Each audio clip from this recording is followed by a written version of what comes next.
นับสนุนโดยหอมเย็นชื่นใจยาดมสมุนไพรตรามังกรทองจากอุ้ยอันโอสถสวัสดีครับต้อนรับทุกท่านเข้าสู่รายการถกไม่เถียงครับประเด็นที่ผมจะถกวันนี้ก็ยังคงต่อเนื่องกับสถานการณ์ไทยกัมพูชานะครับคุณผู้ชมครับถ้าพูดถึงเรื่องของศักยภาพทางทหารหลายคนก็พูดตรงกันนะครับว่าประเทศไทยของเราเหนือกว่ากัมพูชานะครับอย่างห่างชั้นเลยนะฮะแต่ในเวลาเดียวกันกัมพูชาก็มีไม้เด็ดนะฮะที่จะมาสู้กับประเทศไทยถ้าไม่สามารถที่จะสู้ทางการทหารได้ก็สู้ด้วยปากกาแบบนี้แหละครับคือยังไงฮะจ้างล็อบบี้สิครับให้ล็อบบี้เป็นคนไปล็อบบี้ผู้นำโลกโดยเฉพาะสหรัฐอเมริกานะครับในการที่จะโจมตีไทยตบหน้าไทยหลายดอกเลยนะครับเพราะฉะนั้นคุณผู้ชมตอนนี้มันเริ่มปฏิปต่อเรื่องราวได้นะครับว่าทำไมเราสื่อสารออกไปเยอะเหลือเกินนะครับเกี่ยวกับเรื่องของการรุกรานของกัมพูชาที่รุกรานประเทศไทยมาโดยตลอดแล้วเขารุกรานเราก่อนนะขอยืนยันตรงนี้นะครับคุณผู้ชมแต่ทำไมเหมือนกับต่างชาติเขาก็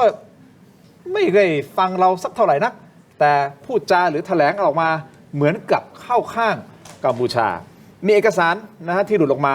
คุณผู้ชมครับจริงๆมันก็เป็นเอกสารสาธารณะที่สามารถที่จะไปตรวจสอบได้นะครับอันนี้ก็ต้องยกความดีความชอบให้กับชมรมสตรองต้านทุจริตเปิดเผยเอกสารออกมาว่ากัมพูชามีการไปจ้างล็อบบี้ซึ่งล็อบบี้คนนี้ใกล้ชิดกับประธานาธิบดีโดนัลด์ทรัมป์ตรงนี้หรือเปล่านะครับที่ทำให้หลายครั้งที่ประธานาธิบดีโดนัลด์ทรัมป์ของสหรัฐอเมริกาออกมาพูดหรือแถลงอะไรก็แล้วแต่ทำไมดูเหมือนเข้าข้างกัมพูชาเอาแหละนี่คือเราตั้งข้อสังเกตได้สันนิษฐานได้แต่วันนี้อยากจะแนะนำแขกรับเชิญของเรา3ท่านนะฮะที่จะมาร่วมวิเคราะห์ในประเด็นนี้รวมถึงการเมืองด้วยนะครับคึกคักเหลือเกินเพราะตอนนี้เรากำลังเริ่มต้นเข้าสู่การเลือกตั้งอีกไม่ช้าไม่นานจากนี้นะครับ2ท่านแรกนั่นอยู่ขวามือของผมนะครับขอต้อนรับก่อนเลยนะครับประธานคณะนิติศาสตร์วิทยาลัยบัณฑิตเอเชียนะฮะรองศาสตราจารย์ดร.เจตโทโนมินิกพร้อมกับนักวิชาการอิสระนะครับอาจารย์ศิโรจน์ พรามไพบูลย์ครับสวัสดีทั้งสองท่านครับสวัสดีครับอาจารย์ครับส่วนซ้ายมือของผมนะฮะผมเชื่อว่าแฟนคลับของถกไม่เถียงนะครับก็รออยากจะฟังอาจารย์วิเคราะห์กัมพูชาเพราะอาจารย์เป็นนักวิชาการผู้เชี่ยวชาญกลุ่มประเทศลุ่มน้ำโขงนะครับอาจารย์ทรงฤทธิ์พลเงินครับสวัสดีครับอาจารย์ครับขอบคุณอาจารย์ทั้ง3ท่านที่เกียรติรายการถกไม่เถียงนะครับอาจารย์ลูกศิษย์ วันนี้ขอเข้าคลาสคุณผู้ชมเข้าคลาสไปพร้อมๆกันนะฮะฟังอาจารย์ทั้ง3ท่านแต่เรื่องของล็อบบี้ผมให้ข้อมูลนี้ก่อนนะครับคุณผู้ชมครับเมื่อวันที่14ธันวาคมที่ผ่านมานะฮะชมรมสตรองต้านทุจริตก็มีการเปิดเผยเอกสารจริงจากฐานข้อมูล FARA หรือว่า Foreign Agents Registration Act หรือพระราชบัญญัติการจดทะเบียนตัวแทนต่างชาติของกระทรวงยุติธรรมของสหรัฐอเมริกามีการระบุว่ารัฐบาลกัมพูชาได้ว่าจ้างบริษัท National Consulting Services ซึ่งมีโดนัลด์ เอ็ม เบนตันไม่ใช่โดนัลด์ทรัมป์นะโดนัลด์ เบนตันซึ่งเป็นอดีตที่ปรึกษาอาวุโสของโดนัลด์ทรัมป์และมีความสัมพันธ์อันแนบแน่นกับพรรคริพับลิกันก็คือพรรคของโดนัลด์ทรัมป์ตอนนี้นะครับเพื่อทำหน้าที่ล็อบบี้และกระจายข่าวสารในเวทีโลกฮะนี่ฮะลายเซ็นของเขาแล้วไอ้ฉบับนี้เซ็นไปเมื่อวันที่19กุมภาพันธ์ที่ผ่านมานี่เองครับมันทำให้เราคิดนะให้เริ่มปฏิปต่อเรื่องราวนะอาจารย์ทรงฤทธิ์อาจารย์เจตอาจารย์ศิโรจน์ครับว่าสุดท้ายเนี่ยเป็นเพราะว่ามันมีล็อบบี้เข้ามาเพื่อที่จะโจมตีประเทศไทยใช่หรือไม่ไอการล็อบบี้แบบนี้ถามอาจารย์ศิโรจน์ก่อนเลยให้เรียนเลยอาจารย์ศิโรจน์ครับไอ้ล็อบบี้ในอเมริกาเนี่ยมันเป็นสิ่งที่เปิดเผยและถูกกฎหมายหรือเปล่าอยู่แล้วถูกกฎหมายใช่ครับแล้วมันเป็นสิ่งที่เขาทำกันอยู่แล้วใช่ไหมครับใช่ครับแล้วในสถานการณ์แบบนี้มันแปลกหรือไม่แปลกฮะที่กัมพูชาไปจ้างล็อบบี้ของสหรัฐในอเมริกาทำอยู่แล้วไม่แปลกแต่กัมพูชาไปจ้างเนี่ยแปลกนะครับเพราะว่ามันก็ยิ่งเป็นการตอกย้ำว่ากัมพูชาเข้าสู่ความขัดแย้งกับเราด้วยความพร้อมที่จะมีเรื่องความพร้อมที่จะมีเรื่องคือพร้อมบวกนะครับการจ้างล็อบบี้ยิสต์เนี่ยเป็นสิ่งที่ในอเมริกาทำกันได้นะครับกลุ่มผลประโยชน์ต่างๆก็จะมีการจ้างล็อบบี้ยิสต์นะครับสหภาพแรงงานนะครับหรือว่ากลุ่มทหารผ่านศึกนะครับเป็นเรื่องปกติเป็นเรื่องที่มันมีการจดทะเบียนทำได้แต่ในเคสของการที่กัมพูชาไปทำเนี่ยผมว่าเป็นเรื่องผิดปกตินะครับและเป็นเรื่องซึ่งมันตอกย้ำว่าวันนี้เราเกิดความขัดแย้งกับกัมพูชาเนี่ยไม่ใช่เป็นเรื่องบังเอิญแต่เป็นเรื่องที่กัมพูชามีการเตรียมการเอาไว้นะครับแล้วก็อย่าลืมด้วยว่าคุณมาเน็ตเองเขาไปเรียนที่เวสต์พอยต์เพราะฉะนั้นเขาก็มีเครือข่ายนะครับของเขาที่จะสามารถสื่อสารเรื่องราวต่างๆไปยังผู้นำทหารของสหรัฐหรือว่าอาจจะส่งต่อไปยังประธานาธิบดีโดนัลด์ทรัมป์ได้มากอยู่แล้วด้วยดังนั้นผมว่าวันนี้เราเห็นภาพแล้วว่าการ เคลื่อนไหวด้านข้อมูลข่าวสารของกัมพูชาเนี่ยเขามีมากแล้วก็มีลึกแต่ผมคิดว่ายังไม่ต้องกังวลนะครับผมคิดว่า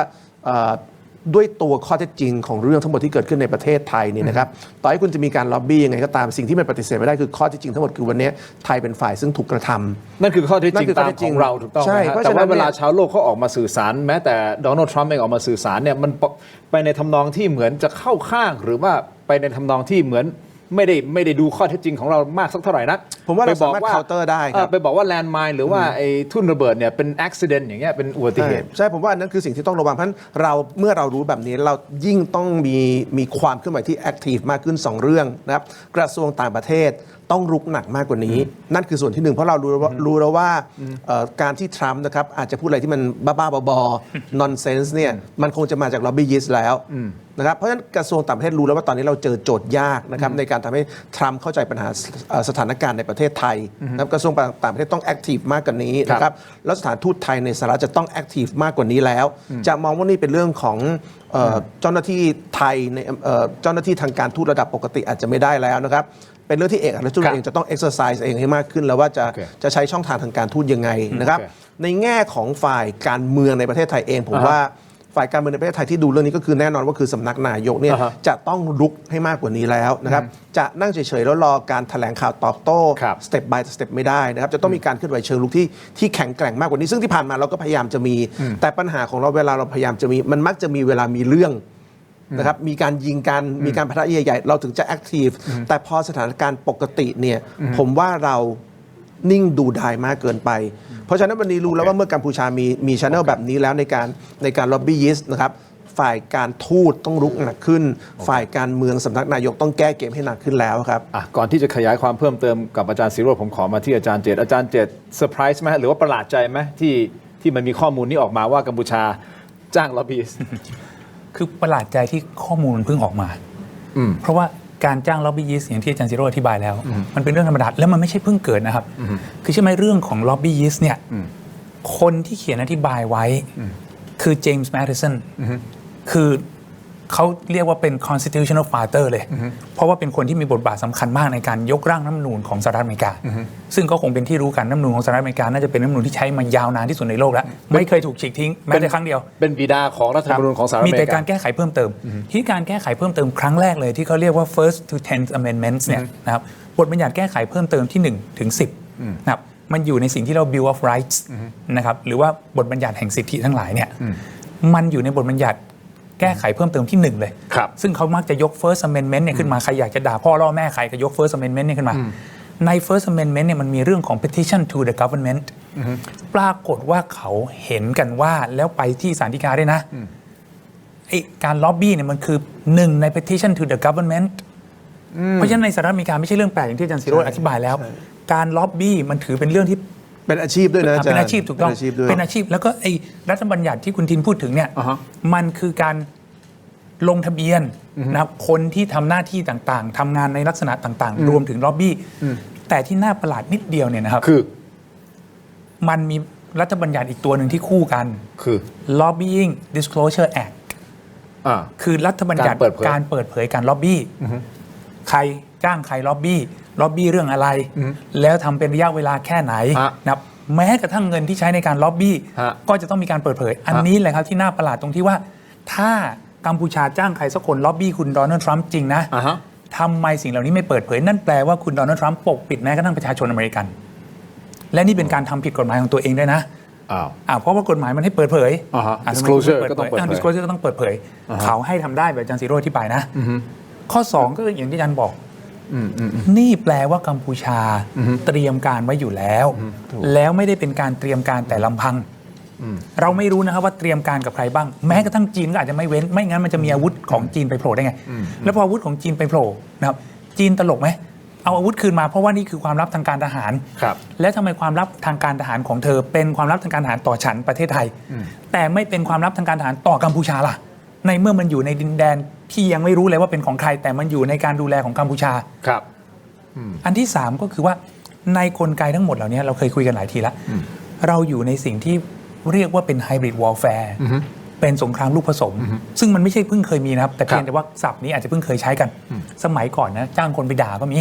ไส้ศึกอะไรก็มีนี่ก็คือไส้ศึกลักษณะหนึ่งการจ้างคนมาด่าลักษณะหนึ่งซึ่งสงครามสมัยโบราณนะ2-3 พันปีเขาก็ใช้กันจ้างคนมาด่ามีไส้ศึกแต่บังเอิญว่านี่มันสมัยใหม่ผ่านออนไลน์นะครับแล้วก็มีล็อบบี้ยิ่งอะไรแบบเนี้ยไม่ใช่เรื่องอะไรที่มันแปลกนะแต่อย่างที่ผมบอกข้อที่แปลกคือกฎหมายสหรัฐบอกให้เปิดเผยทำไมไม่เปิดเผยอาจารย์สมฤทธิ์กัมพูชาเท่ากับว่าเขารู้ตัวเองว่ายังไงเขาก็สู้ในเรื่องของการทหารไม่ได้ก็เลยต้องไปจ้างล็อบบี้เพื่อที่จะมาทำลายชื่อเสียงของประเทศไทยอันนี้คือก็ไม่ประหลาดใจเหมือนกันอาจารย์สมฤทธิ์ติดตามเรื่องของกัมพูชาแล้วก็น่าจะเข้าใจฮุนเซนค่อนข้างละเอียดนะว่าเขาเป็นคนยังไงมันบริหารคนเดียว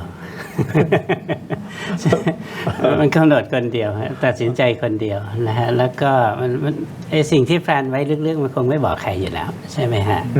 แล้วก็ไอที่เรายึดมาได้ไอ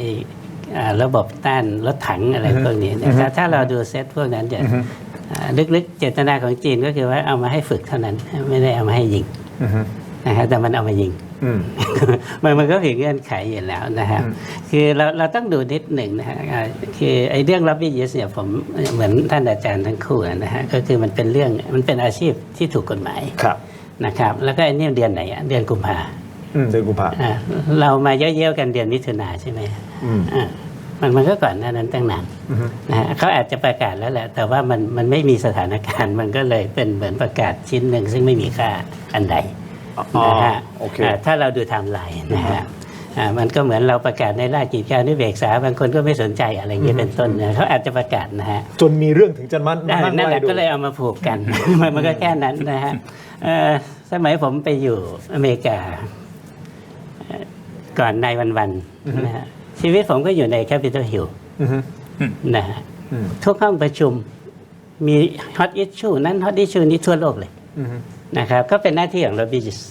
ซึ่งล็อบบี้ยิสต์ถ้าเทียบกับบ้านเราภาษาชาวบ้านก็คือหัวคะแนนของพรรคนั้นหัวคะแนนของพรรคนี้นะฮะแต่ว่าบ้านเรามันไม่มีจดทะเบียนหัวคะแนนแค่นั้นเองจริงๆต้องบรรจุในรัฐธรรมนูญนะต่อไปนี้หัวคะแนนต้องจดทะเบียนโดนยิงหมดเลยจะรู้ตัวง่ายหน่อยใช่ไหมครับผมยกตัวอย่างก็ได้นะฮะในประเด็นของกัมพูชาเนี่ยมันเป็นประเทศซึ่งไม่เคยสงบนะครับแล้วไม่สงบทั้งจากข้างในและจากข้างนอกนะครับจากข้างในนี่หมายความว่าไม่เคยสามัคคีกลมเกลียวกันแย่งอำนาจกันมาโดยตลอดแล้วใครจะชนะเนี่ยก็คือดึงข้างนอกไปหนุนตัวเองนะฮะมันก็เลยไม่สงบแล้วทีนี้เวลาสู้กันนะฮะสู้กันเนี่ยมันก็เลยอิงแอบอยู่กับมหาอำนาจอยู่ตลอดเวลามันก็อยู่ที่ว่าห่วงเวลาไหนจะไปหาใครใช่ไหมครับอย่างกรณีของฮุนเซนเนี่ยเขาไม่ได้แพลนไว้ล่วงหน้าหรอกว่าเขาจะต้องมายิงกับเราในวันนี้นะครับแต่มาถึงวันนี้ก็เพราะว่าอำนาจมันล้นกัมพูชาแล้วนะครับกำจัดทุกสิ่งทุกอย่างออกแล้วทีนี้ฉันไม่ได้นึกถึงตัวเองแล้วไม่ได้นึกถึงว่าจะต้องชนะเจียซิมแบบไหนชนะเฮงสำลินยังไงเพราะสองคนนี้ก็แก่ไปหมดแล้วเขมรแดงก็สวามิภักดิ์ฉันแล้วเนี่ยใส่รองเท้าดาวเทียมล้มตายอยู่ชายแดนเนี่ยก็ล้วนแล้วแต่เป็นเขมรแดงเขาไม่ได้สวามิภักดิ์นะครับแต่ก็คือหนึ่งเวลาลบก็ต้องลบให้ฉันเห็นไหมฮะเวลาตายเขาไม่เก็บศพให้นั่นแหละไม่ใช่ทหารของฉันเราไม่เห็น BSQ นะ BSQ เนี่ยแต่งตัวหล่อนะฮะแต่ถ้ารองเท้าฟองน้ำดาวเทียมเนี่ยมีแต่เขมรแดงซึ่งเขาอยู่ตรงนั้นอยู่แล้วนะฮะเขาไม่รู้ได้ซ้ำว่าจะวางระเบิดไงเราถึงเห็นคลิปไงว่าสอน BSQ มาสอนว่าให้เองต้องกดตรงนี้นะตรงนี้มันสลักนะพอมันโดนระเบิดไทยก็วิ่งหนีเห็นไหมเนี่ยผมรออยู่ไอ้โทรศัพท์8เครื่องที่ยึดได้เนิน677นะอันนี้คือสำคัญเลยนะคือประเด็นมันอยู่ตรงนี้ฮะแล้วบิยิสไม่ใช่ประเด็นสำคัญเพราะว่ากัมพูชานี่อยู่กับโลกของการต่อสู้ด้วยกลไกของสากลมาโดยตลอดนะครับจนกระทั่งมันมีกลไกหนึ่งซึ่งไทยเรานี่แหละเป็นคนวางให้เขาก็ยิงกันมาตั้งกี่ชาติแล้วใช่ไหมล่ะบ้านพิษณุโลกตอนนั้นผมก็ทำข่าวการเมืองการทหารผมก็นั่งอยู่ตรงนั้นเห็นไหมฮะเราเนี่ยเป็นคนทำให้เขาหยุดยิงจนกลายเป็นวันที่23ตุลาปี1991ก็ลงนามกันเรียบร้อยแต่ประเทศไทยไม่ได้ไปนะนายกไม่ได้ไปมีแต่อินโดนีเซียอะไรไปเพราะอะไรเพราะเรายึดอำนาจกันอยู่ใช่ไหมล่ะฮะก็นั่นแหละฮะประเด็นมันก็เลยอย่าให้ความสำคัญกับเรื่องล็อบบี้ยิสต์มันเป็นเรื่องปกติมาก นะครับในเรื่องของสากล ครับ แม้กระทั่งเรื่องม้งนะเรื่องฝนเหลืองในเวียดนามอะไรพวกนี้มันมีหมดเลยคุณทินนะครับประเด็นสำคัญอยู่ที่ว่าไอ้ล็อบบี้ยิสต์เนี่ยเขาแพลนมาก็โดยฮุนเซนอยู่แล้ว ครับ พอมันผนวกว่ามันต้องใช้ มันก็เลยเอามาทำจริงไหมฮะเมื่อมันจ้างไว้แล้วก็โอเค สถานการณ์มันดำเนินมาถึงตรงนี้แล้ว แต่มันได้ผลหรือเปล่า อาจารย์มองว่าครั้งนี้มันได้ผลไหมฮะ มันอยู่ ในการ ที่ จ้างล็อบบี้เนี่ย ไม่ได้ฮะคุณเชื่อไหมล่ะ ใช่ไหม คือผมไม่เชื่อเพราะเรารู้ว่าความจริงคืออะไร นั่นแหละ แต่ชาวโลกข้างนอกที่เขาอาจจะไม่ได้อยู่ในเมืองไทยหรือเขาก็ฟังจากแล้วโดยเฉพาะประธานาธิบดีโดนัลด์ทรัมป์ออกมาพูดใช่ไหมอันวาอิบราฮิม ใช่ ออกมาพูดปุ๊บแล้วก็มีฝรั่งเศสหนุนสิ่งที่มาเลเซียพูดอีกอ้าวกลายเป็นว่าเอ๊ะตกลงมันข้อเท็จจริงมันคือกัมพูชาโดนรังแก คือโลกตอนนี้เนี่ยมันโปร่งใสนะครับ นะครับอย่างโดนัลด์ทรัมป์โทรศัพท์มาคุย ครับ ใช่ไหมบอกว่าฉันไม่ใช้มาตรการภาษีฟาดหัวเธอนะก็กลับไปสู่กัวลาลัมเปอร์แถลงการร่วมตรงนั้น แต่พอมาโพสต์ในเพจของตัวเองเนี่ยบอกว่าอุบัติเหตุอีกต่างหากทหารไทยเดินไปเหยียบไทยอย่างนี้เป็นต้นเนี่ยมันปิ้นป้อนไงพอมันปิ้นป้อนอย่างนี้แล้วเนี่ยผมว่าโลกก็เห็นนะ แสดงว่าเราก็ต้องยืนหยัดในสิ่งที่เป็นข้อเท็จจริง แล้วก็ประกาศออกไปเยอะ ตอน ๆ นี้ โดยกระทรวงการต่างประเทศที่อาจารย์สุรพูด ประเทศไทยไม่ได้เพียงพำอันใด โอเค นะครับแล้วก็ wording ที่เราใช้เราก็ชัดเจนนะ โอเค ก็คือเราปกป้องอธิปไตยแล้วก็เราป้องกันไม่ให้มีการคุกคามมาสู่ความมั่นคงแห่งชาติ ได้ครับ เดี๋ยวเราขยายเพิ่มเติมนะฮะแต่ผมให้ข้อมูลเพิ่มเติมนิดนึงนะฮะบริษัท National Consulting Services ของนายโดนัลด์เบนเทนเนี่ยนะฮะคืออะไรคือเขาเปิดปฏิบัติการปิดล้อมประเทศไทยนะครับในเวทีโลกผ่าน 3 แนวทางก็คือแนวทางแรกปั่นหัวผู้นำโลก การสื่อสารต่อต้านผู้นำนะโดยอ้างว่านายกรัฐมนตรีกัมพูชาได้ส่งหนังสือถึงผู้นำระดับโลก เช่นประธานาธิบดีของสหรัฐ ผู้นำของจีนผู้นำของยุโรปเลขาธิการสหประชาชาติและอื่นๆฮะเพื่อขอการสนับสนุนต่อท่าทีของกัมพูชานี่คือแนวทางที่ 1 แนวทางที่ 2 ครับก็คือกล่าวหาไทยในเวทีนานาชาติ โดยออกเอกสารระบุข้อความว่าไทยใช้กำลังฝ่ายเดียว ไทยขยายแนวรั้วลวดน้ำไทยขับไล่พลเรือนกัมพูชา ไทยละเมิด MOU 2000 ปี 2000 ก็คืออันนี้คริสต์ศักราชนะครับก็คือ MOU 43 นั่นเองนะฮะไทยละเมิดกฎหมายระหว่างประเทศ พร้อมมีการแนบภาพชาวบ้านที่อ้างว่าบาดเจ็บจากการปะทะนี่คือแนวทางที่ 2 ส่วนแนวทางที่ 3 ครับคือบิดเบือนประวัติศาสตร์และกฎหมาย โดยใช้กลไกกฎหมายประวัติศาสตร์กดดันไทยโดยเอกสารพยายามอ้างสนธิสัญญา 1904-1907 คำวินิจฉัยศาลโลก MOU 2000 และอื่นๆ เพื่อสร้างภาพว่าไทยเป็นฝ่ายละเมิดกัมพูชานะฮะและกัมพูชาเป็นฝ่ายถูกกระทำคราวนี้ข้อมูลเพิ่มเติมนิดเดียว ตรวจสอบประวัติของนายโดนัลด์เอ็มเบนเทนคนนี้นะฮะคุณผู้ชม พบว่าเป็นถึงอดีตที่ปรึกษาอาวุโสประธานาธิบดีโดนัลด์ทรัมป์เคยดำรงตำแหน่งสมาชิกสภาผู้แทนราษฎรแห่งรัฐวอชิงตัน1 สมัย และดำรงตำแหน่งวุฒิสมาชิกในวุฒิสภาแห่งรัฐวอชิงตันเป็นเวลา 20 ปีนะฮะ 20 ปีตั้งแต่ปี 1997 จนถึงปี 2017 นะฮะ แสดงให้เห็นว่านายโดนัลด์เอ็มเบนเทนคนนี้นะครับน่าจะมีความสนิทชิดเชื้อกับประธานาธิบดีโดนัลด์ทรัมป์นะฮะ ใช่หรือไม่และอาจจะส่งผลต่อแอคชั่นของทรัมป์ในสถานการณ์ไทยกัมพูชาในครั้งนี้ที่เราตั้งข้อสงสัยมาโดยตลอด ใช่ไหมอาจารย์ศิโรจน์อาจารย์เจตอาจารย์สมฤทธิ์เราเคยพูดประเด็นนี้ทำไมดูไปดูมาทำไมสหรัฐเหมือนเข้าข้างกัมพูชายังไงก็ไม่รู้เอาแหละคุณผู้ชมสุดท้ายสุดนะฮะท่านพลเอกรังสีเคยมาในรายการถกไม่เถียงและเคยพูดให้ความเห็นบอกว่าไทยเหนือกว่าทั้งบกทั้งเรือทั้งอากาศและเศรษฐกิจนะครับฝ่ายตรงข้ามก็คือฮุนเซนกับกัมพูชาเนี่ยหลังชนฝาและสุดท้ายนะครับท่านพลเอกรังสีบอกว่าฮุนเซนจะต้องเป็นฝ่ายติดต่อขอเจรจาด้วยตัวเอง 3 ท่านคิดยังไงกับประเด็นนี้พักสักครู่ช่วงหน้าถกไม่เถียงครับ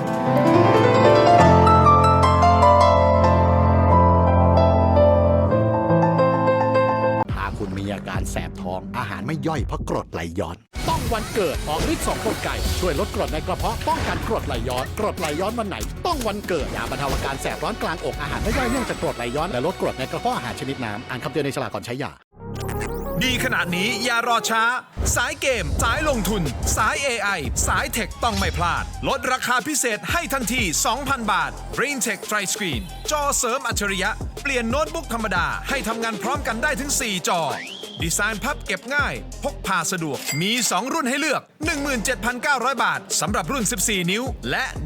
19,900 บาทสำหรับรุ่น 16 นิ้ว สั่งซื้อออนไลน์ได้แล้ววันนี้เพียงค้น BrainTech Tri Screen หรือ Advice ทุกสาขาทั่วประเทศ BrainTech Tri Screen where thinking meets technology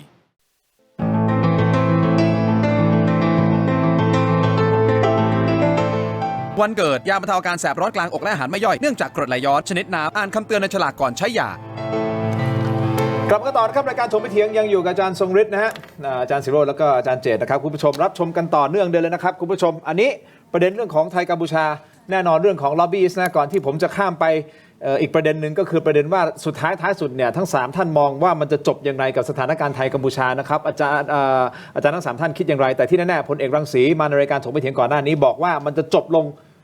ด้วยฮุนเซนมาขอเจรจาเองทั้ง3ท่านเห็นด้วยหรือเห็นต่างในประเด็นนี้นะครับแต่ก่อนที่จะไปตรงนั้นสงครามข่าวสารอาจารย์ทรงฤทธิ์ขมวดให้ผมหน่อยครับว่าไทยเราควรจะต้องทำหนักกว่านี้มากกว่านี้และไปจ้างล็อบบี้เผลอๆอาจจะจ้างล็อบบี้ผมว่าเผลอๆเราจ้างไปแล้วด้วย พูดอาจจะจ้างไปแล้วนะฮะแต่อาจจะจ้างไม่ถูกกลุ่มหรือเปล่าอาจารย์ทรงฤทธิ์มองไงฮะจะไปยังไงดีครับเรื่องของข่าวสารก่อน ไม่ต้องจ้างแล้วพี่หรอก ไม่ต้องนะ จ้างผมก็ได้ โอเค ทุกคนเซ็นได้อยู่ คือประเด็นมันอย่างนี้นะครับก็คือว่าอย่างที่ผมเรียนก่อนหน้านี้กัมพูชาเนี่ยไม่เคยแกร่งไม่เคยเดินด้วยตัวเอง ครับ นะฮะอาศัยคนอื่นมาโดยตลอดนะฮะกิจการต่างประเทศก็จะใช้คือข้อดีของเขาก็คือว่ามันไม่ใช่ข้อดีสิข้อแย่ของเขาคือมีฮุนเซนเป็นผู้นำซึ่งบ้าอำนาจนะพอบ้าอำนาจเสร็จปุ๊บรวบรัดทุกสิ่งทุกอย่างในมือเสร็จนะครับก็วางแผนวางอะไรไว้หมดแล้วนะฮะอย่างที่คุณทินอ่านเมื่อกี้ไอ้ลวดหนามเนี่ยเดือนกุมภาพันธ์ยังไม่มีนะลวดหนามมันมีตอนนี้ได้ยังไงใช่ไหมฮะในบันทึกอันนั้นมันก็แค่การมาเติมก็คือว่าเมื่อจ้างไว้แล้วก็เอามาทำในห่วงที่มันมีปัญหาแล้วก็มันไม่ใช่สิ่งที่ฮุนเซนพลัดไว้ตั้งแต่ต้นอยู่แล้วเขาไม่คิดว่ามันจะยืดยาว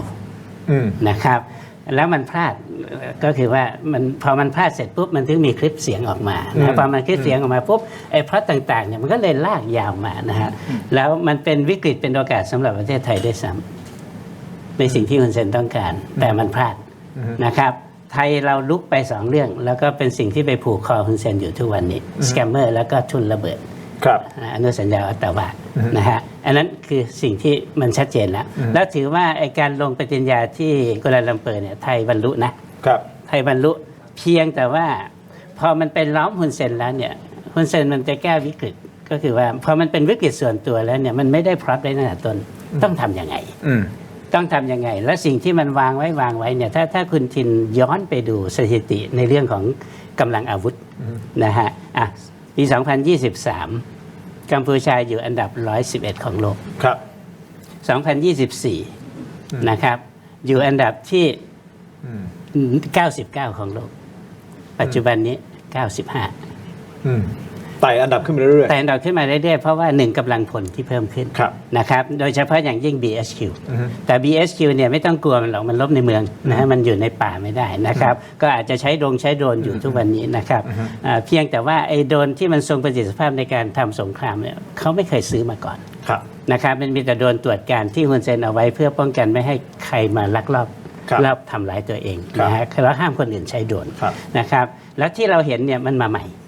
นะครับมันก็คือโดรนทั่วๆไปแล้วเอาระเบิดมาติดเอาสายเทปพันแล้วหย่อนแล้วก็ให้มันลงเท่านั้นเองฮะมันไม่ได้น่ากลัวอันใดไม่มีการนำวิถีนะฮะแต่ไอสิ่งที่เราเห็นอยู่ทุกวันนี้ถ้าเราเปรียบเทียบรอบแรกกรกฎาคมเราจะเห็น BM21 เรียงกันเป็นตับนะฮะ10 คัน 10 ยูนิตและยิงเป็นชุดแต่ละชุดมัน20 ลำกล้อง40 ลำกล้องถ้า10 คันต่อกันเนี่ยมันคือ400นั่นคือรอบแรกแต่รอบนี้คุณทินเห็นไหมล่ะไม่เห็นเพราะว่ามันเรียนรู้แล้วไงว่า F16 เราหย่อนทีเดียวได้10 คันนะไปเลยระเบิดลงเนี่ยปุ๊บเรียบร้อยแล้ว10 คันมันก็เลยต้องเรียนรู้จากจุดนั้นเพราะมันไม่คิดว่ามันจะยื้อไงนะแต่พอมันยื้อก็เพราะว่า2 เรื่องฮะก็คือสแกมเมอร์แล้วอนุสัญญาทุนระเบิดสังหารบุคคลนั่นแหละมันก็กลายเป็นล้อมฮุนเซนและทำยังไงมันก็ต้องกลับมาเกมเดิมก็คือต้องพยายามให้ตัวเองเป็นเหยื่อเหมือนเดิมและพยายามที่จะดึงโลกเนี่ยมาช่วยตัวเองในฐานะที่เป็นเหยื่อนะครับ มันก็เข้าสมประโยชน์ตรงนั้น แต่ทีนี้มันจะสำเร็จหรือไม่นั่นแหละฮะโลกของข้อมูลข่าวสาร แต่ให้ผมมองนะ ฮะ เด็กเลี้ยงแกะเมื่อคุณโกหกตั้งแต่วันแรก โอเค อ่า ชัดเจน เด็กเลี้ยงแกะ The boy who cried wolf อาจารย์ศิโรจน์มองไงฮะเรื่องของการข้อมูลข่าวสารของเราต้องตอบโต้ในมุมไหน ผม คำถาม ว่า เดียวกันฮะเดี๋ยวให้อาจารย์เจตตบท้าย คือวันนี้เราเข้าสู่ภาวะ information warfare แล้วนะครับการที่กัมพูชามี lobbyist นะครับแล้วก็ agenda ที่มีเนี่ยผมคิดว่ามันคือการสร้าง narrative ที่เป็นระบบนะครับเรื่องของการกล่าวหาว่าไทยเป็นที่ลุกรานนะครับ ครับ กล่าวว่าไทยใช้ทุ่นระเบิด ครับ กล่าวว่าไทยเป็นประเทศใหญ่ที่รังแกเนี่ยผมว่าเราเห็นความคงเส้นคงวาของเรื่องเล่า ครับ ที่กัมพูชาใช้ผ่านกระบวนการ lobbyist เพราะฉะนั้นผมว่าวันนี้เราเข้าสู่ภาวะสงครามข้อมูลข่าวสารนะครับจะตอบโต้ยังไงผมเท่าที่ผมทราบไทยก็มีกระบวนการแบบนี้เหมือนกัน ครับ นะครับเพียงแต่ว่าโอเคเขาจะเปิดเผยอะไรผมไม่รู้แต่ว่าไทยก็มีกระบวนการแบบนี้เหมือนกัน ที่จะเข้าถึงผู้นำระดับสูงของสหรัฐอเมริกา แล้วผมคิดว่าเราเข้าถึงได้มากกว่า เพียงแต่ว่ามันอาจจะมีเออร์เลอร์ในยุคของทรัมป์นะครับที่ตัวคุณมาเน็ตความที่เขาเคยเรียนเวสต์พอยต์นะครับเขามีช่องทางพิเศษมากขึ้นนะครับการที่เขาได้บริษัทล็อบบี้ยิสต์กลุ่มนี้ซึ่งมันมีความใกล้ชิดกับริพับลิกันเนี่ยมันทำให้เขาได้เปรียบมากขึ้นนะครับเพราะฉะนั้นผมว่าก็ต้องไปตัดตรงจุดนี้นะครับก็คือว่า จะทำยังไงให้เราได้ล็อบบี้ยิสที่มันตรงนะครับกับสายทรัมป์ให้ได้มากกว่านี้ ผมว่าอันนี้เป็นสิ่งที่สถานทูตไทยในอเมริกาจะต้องหาทางทำนะครับซึ่งผมเชื่อว่าเขาทำอยู่แล้ว ทีนี้ผมคิดอย่างนี้นะครับว่าในภาพใหญ่เนี่ยนะครับเราก็ต้องสื่อสารกับชาวโลกแหละครับว่าสถานการณ์ทั้งหมดในความขัดแย้งไทยกัมพูชาเนี่ยประเทศไทยเหมือนรถยนต์กัมพูชาเหมือนเด็กแว้นนะครับที่ขับรถมาปาดหน้ารถยนต์แล้วก็บอกว่ารถยนต์เป็นคนไปชนเด็กแว้นเพื่อเรียกร้องนะครับตังค์เรียกร้องเรื่องราวต่างๆ ผมคิดว่าวันนี้ต้องทำให้โลกเห็นภาพแบบนี้ว่ากัมพูชาเหมือนเด็กแว้นไม่ได้เปรียบเทียบว่าเด็กแว้นเป็นคนไม่ดีนะครับแต่เด็กแว้นโกรธแต่ว่าเปรียบให้เห็นภาพแบบนี้ว่ากัมพูชาเนี่ยเหมือนเด็กแว้นที่อาจจะเมานะครับเล่นยามันหนักแล้วก็พอเห็นรถผ่านมากูขับชนเลยเพราะตัวเองไม่มีสติแล้วก็บอกทุกคนว่าผมเป็นมอเตอร์ไซค์ผมถูกรถเก่งรังแก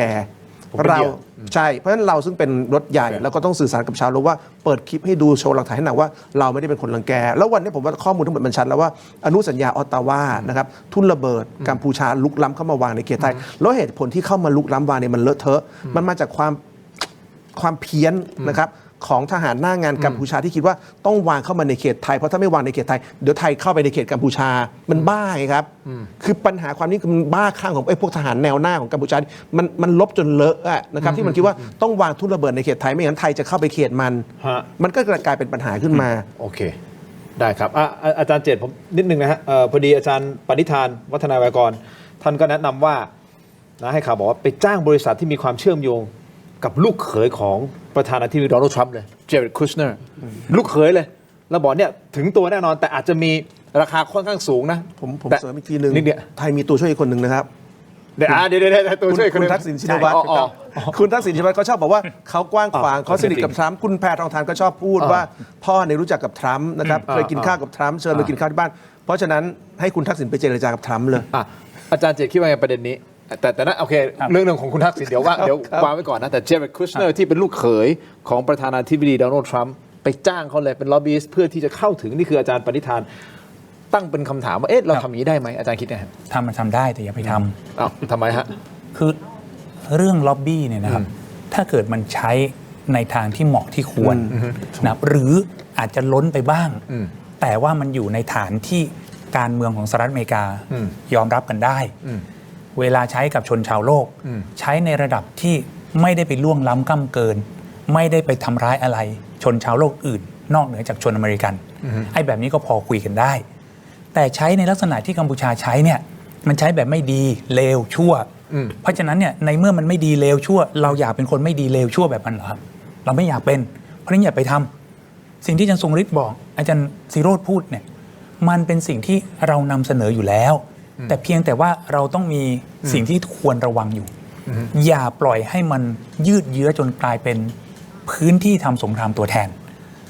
คุณดินถ้ามันกลายเป็นพื้นที่ทำสงครามตัวแทนนะขนาดรัสเซียว่าแน่ๆเนี่ยนะเกิดสงครามตัวแทนเขาบอกว่ายังไง3 วันเอายูเครนอยู่ถูกไหมครับบุกยึดเมืองเคียฟได้แน่นอนถูกไหมนี่มันกี่ปีมาแล้วเพราะอะไรเพราะมันสงครามตัวแทนแล้วอย่าไปดูถูกสหรัฐอเมริกาจีนฝรั่งเศสอะไรพวกนี้ดูถูกไม่ได้ประเทศพวกนี้เนี่ย มันเคยเป็นมหาอำนาจ ครับ อันที่สองมันไม่มีทางไว้ใจใครได้ต่อให้ไม่มีเรื่องของการล็อบบี้ก็ตามนะครับ จีนก็ไว้ใจไม่ได้ ครับ อเมริกาก็ไว้ใจไม่ได้ ครับ เราต้องนึกคิดอย่างนี้ว่าในตอนที่มีฝรั่งเศสมีอังกฤษอ่ะไอ้ฝรั่งเศสกับอังกฤษเนี่ยมันก็อยากได้เราถูกไหมท้ายที่สุดรัชกาลรัชกาลที่ 5 ต้องทรงไปแสวงความร่วมมือในที่อื่น ตอนนั้นไม่มีไอ้สันนิบาตชาติก็ไม่มีถูกไหมสหประชาชาติก็ไม่มีถูกไหมเพราะฉะนั้นตอนนี้มันต้องไปใช้บรรดาสิ่งเหล่านั้น ครับ คณะมนตรีความมั่นคงสหประชาชาติเนี่ยรัสเซียก็อยู่ถูกไหมรัสเซียเคยเป็นมหามิตรเราและเท่าที่ได้รับทราบรัสเซียก็ยังเป็นมหามิตรกับเราอยู่นะ โอเค ยังไม่เห็นรัสเซียทำร้ายเลยนอกจากว่า โอเค มีคนไม่ดีของรัสเซียจำนวนหนึ่ง โอเค ไอ้พวกรัสเซียเทาไอ้พวกรัสเซียดำก็เข้ามาทำลายบ้านเมืองไทยอยู่พอสมควร โอเค มันก็ต้องดึงพวกนี้มาแล้วผ่านคณะมนตรีความมั่นคงนะ โอเค ผ่านสำนักงานข้าหลวงสิทธิมนุษยชนแห่งสหประชาชาติถูกไหมแล้วเราทำไมไม่ผ่านกลไกหลายอย่างของสหประชาชาติ ไปทางนี้ ถูกไหม โอเค รวมถึงท้ายที่สุดคุณทิน สุดท้ายฮะ คือบรรดาประเทศอื่นๆในโลกนี้เขามีตั้งเท่าไหร่ลาตินอเมริกาอยู่ไหนแอฟริกาอยู่ที่ใดถูกไหมประเทศเอเชียอื่นล่ะ โอเค ถูกไหมมันก็ต้องดึงทั้งหมดมามันจะไปมีแค่จีนแค่อเมริกาได้ยังไงล่ะ โอเคอย่างนี้ยคุณผู้ชมครับมันมีประเด็นหนึ่งเดี๋ยวผมขอเชิญทั้ง 3 ท่านพูดคุยกันต่อนะครับ คือมีข่าวว่าทหารกัมพูชาสามารถที่จะจับทหารไทยได้ 2 นาย ทหารไทยหนีทัพข้อเท็จจริงเป็นอย่างไร และยังมีข้อมูลด้วยนะครับว่าเริ่มใช้ AI ในการสร้างภาพขึ้นมา เพื่อที่จะตบตาหลอกคนไทยแล้วนะฮะนี่คือกัมพูชานะครับเดี๋ยวพักสักครู่ครับช่วงหน้ากลับไปตามครับ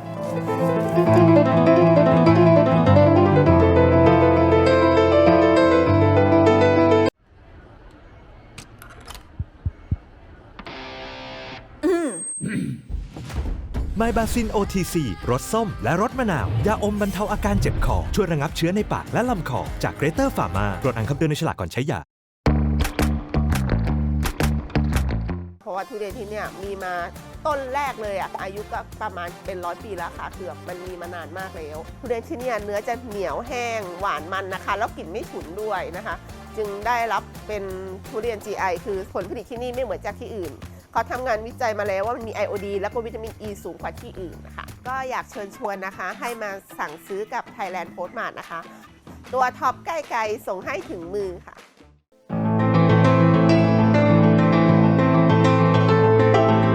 สนับสนุนโดย Lift Up Your Life สร้างสรรค์ความสุขให้ชีวิต Seagull Electric ยาท่าตุน้ำขาวหารคู่ 49 บาท ฝาสีฟ้า มีตัวยาฟีนิลซาลิซิเลต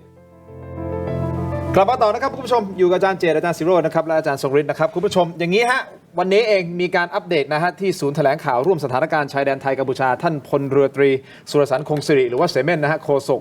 ของกระทรวงกลาโหมท่านก็บอกขณะนี้พบข้อมูลว่าฝ่ายกัมพูชาได้จ้างล็อบบี้ใช่ไหมฮะเป็นชาวต่างชาติที่เราเป็นข่าวไปแล้วนะครับเพื่อสร้างภาพให้ประชาคมโลกหันมาสนใจสถานการณ์ของกัมพูชาว่าถูกไทยโจมตีซึ่ง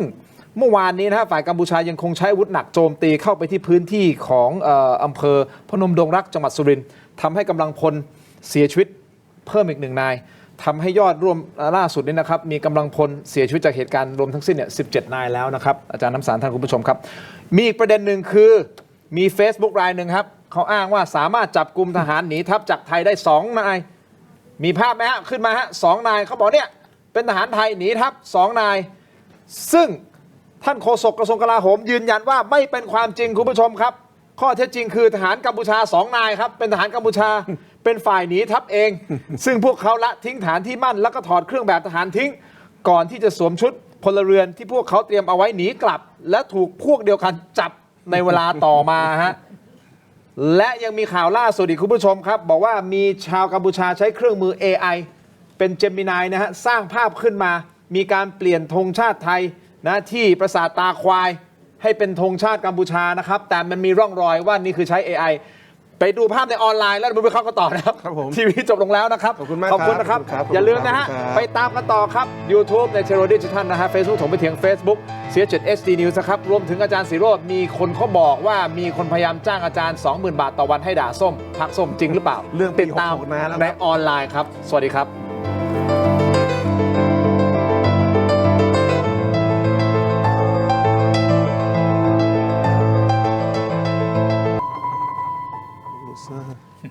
กลับมากันต่อนะครับตรงไปเถียงช่วงของออนไลน์ครับคุณผู้ชมครับตามกันเข้ามานะฮะยังอยู่กับอาจารย์ศิโรจน์นะฮะอาจารย์ทรงฤทธิ์อาจารย์เจตนะครับคุณผู้ชมที่ชมรายการอยู่ตอนนี้ครับเราเปิดโบสถ์นะฮะเราถามท่านนะครับ ว่าในสงครามข้อมูลข่าวสารคุณคิดว่าใครกุมความได้เปรียบมากกว่ากันไทยกัมพูชาหรือไม่แน่ใจนะฮะช่วยกันโหวตเข้ามาหน่อยนะครับตอนนี้ 5,000 กว่าโหวตนะครับขอให้จบที่สัก10,000โหวตในวันนี้นะครับแน่นอน 3 ท่านต้องมาวิเคราะห์เรื่องของไทยกัมพูชาเพื่อที่จะให้เรารู้เท่าทัน แล้วเราคงไม่ได้มาเปิดเผยหรอกครับว่าเราจะต้องทำอะไรยังไงเพียงแต่ว่าเราก็คงวิเคราะห์กันแล้วก็แนะนำไปนะแล้วก็หลายท่านก็รออาจารย์ทรงฤทธิ์นะครับพูดถึงเรื่องของกัมพูชาเพราะเขาอินไซต์จูซี่อยากรู้เหลือเกิน ว่ากัมพูชาตอนนี้มันอยู่ในสถานะอะไรกันแน่ ไปไม่ถูกแล้วใช่หรือไม่จนตรอกแล้วใช่หรือไม่แต่ที่แน่ๆคุณเซนโปรดักชั่นก็ยังมีอยู่นะอาจารย์ทรงฤทธิ์เขาสร้างเรื่องสร้างเฟกนิวส์ตลอดเวลานะอาจารย์แต่มันก็แผ่วลงเยอะนะ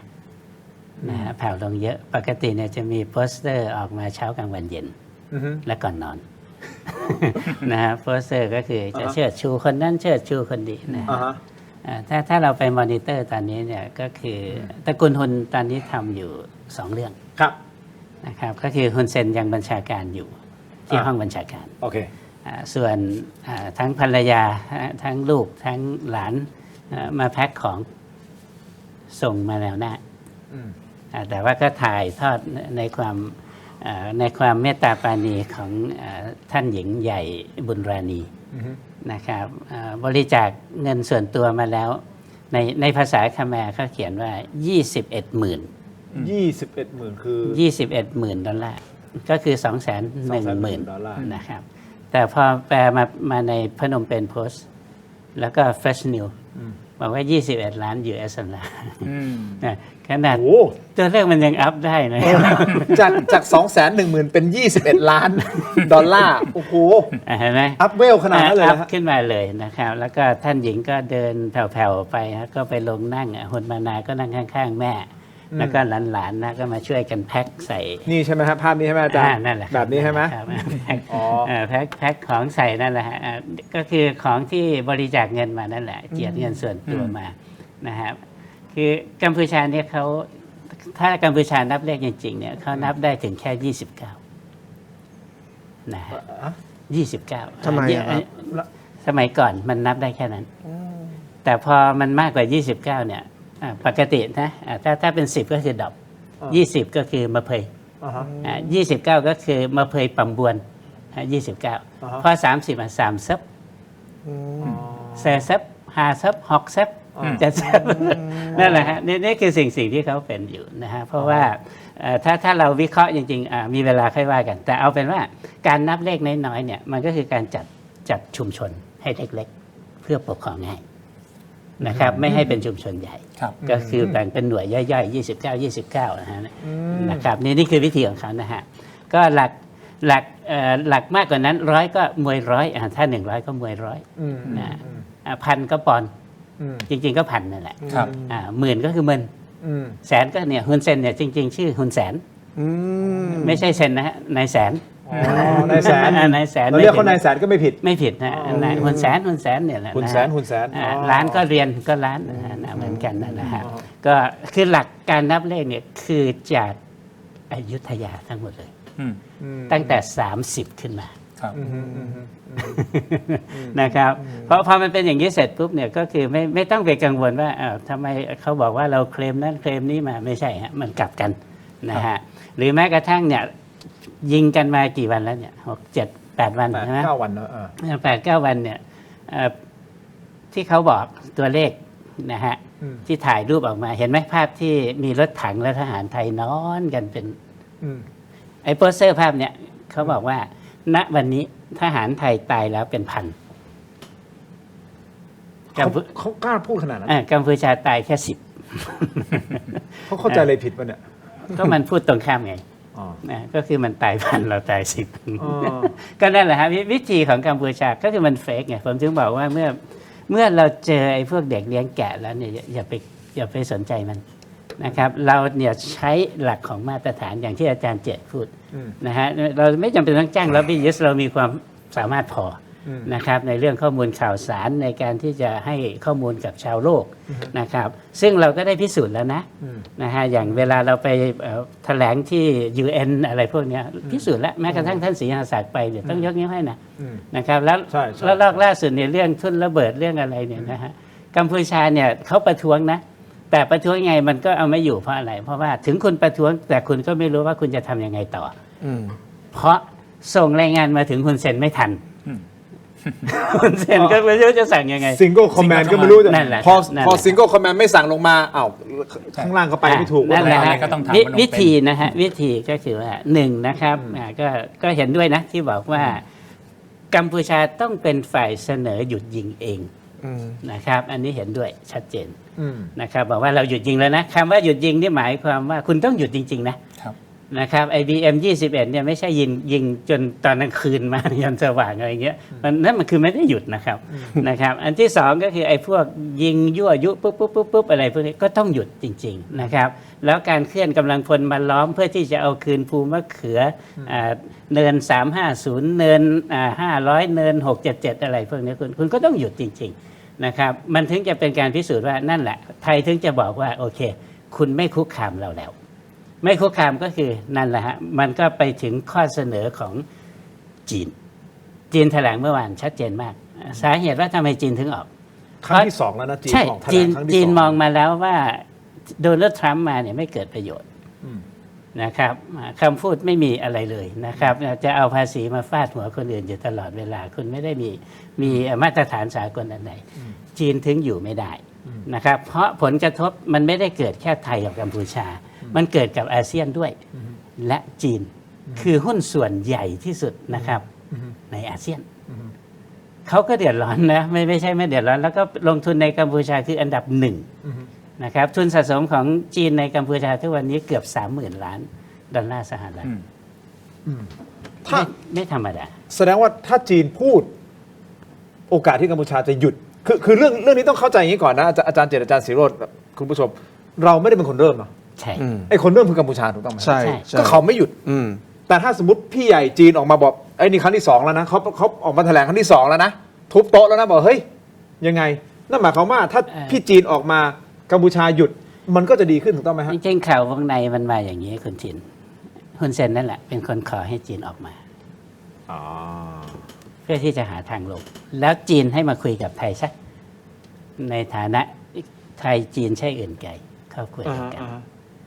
นะครับคำว่าหุ้นส่วนกับคำว่าครอบครัวเดียวกันมันต่างกันอยู่นะคุณชิน ใช่ นะหุ้นส่วนก็คือถ้าคุณเจ๊งฉันก็ไม่ร่วมกับวนกับคุณแล้วแต่ครอบครัวเดียวกันเนี่ยคุณจะทำร้ายกันนะฮะหรือผมยกตัวอย่างนี้ก็ได้บางคนคือเราเห็นข่าวในลักษณะเสี่ยมเนี่ยมันมีเยอะนะครับตอนเรายึดไอ้ระบบต้านรถถังเนี่ยเราก็ด่าจีนแหละโดยที่ไม่ย้อนกลับไปว่าเขาให้กันตั้งแต่เมื่อไหร่แล้วจีนเนี่ยเขาไม่ได้ให้มาเป็นกุลุตนะฮะเขาให้มาเพื่อก่อนที่คุณจะมี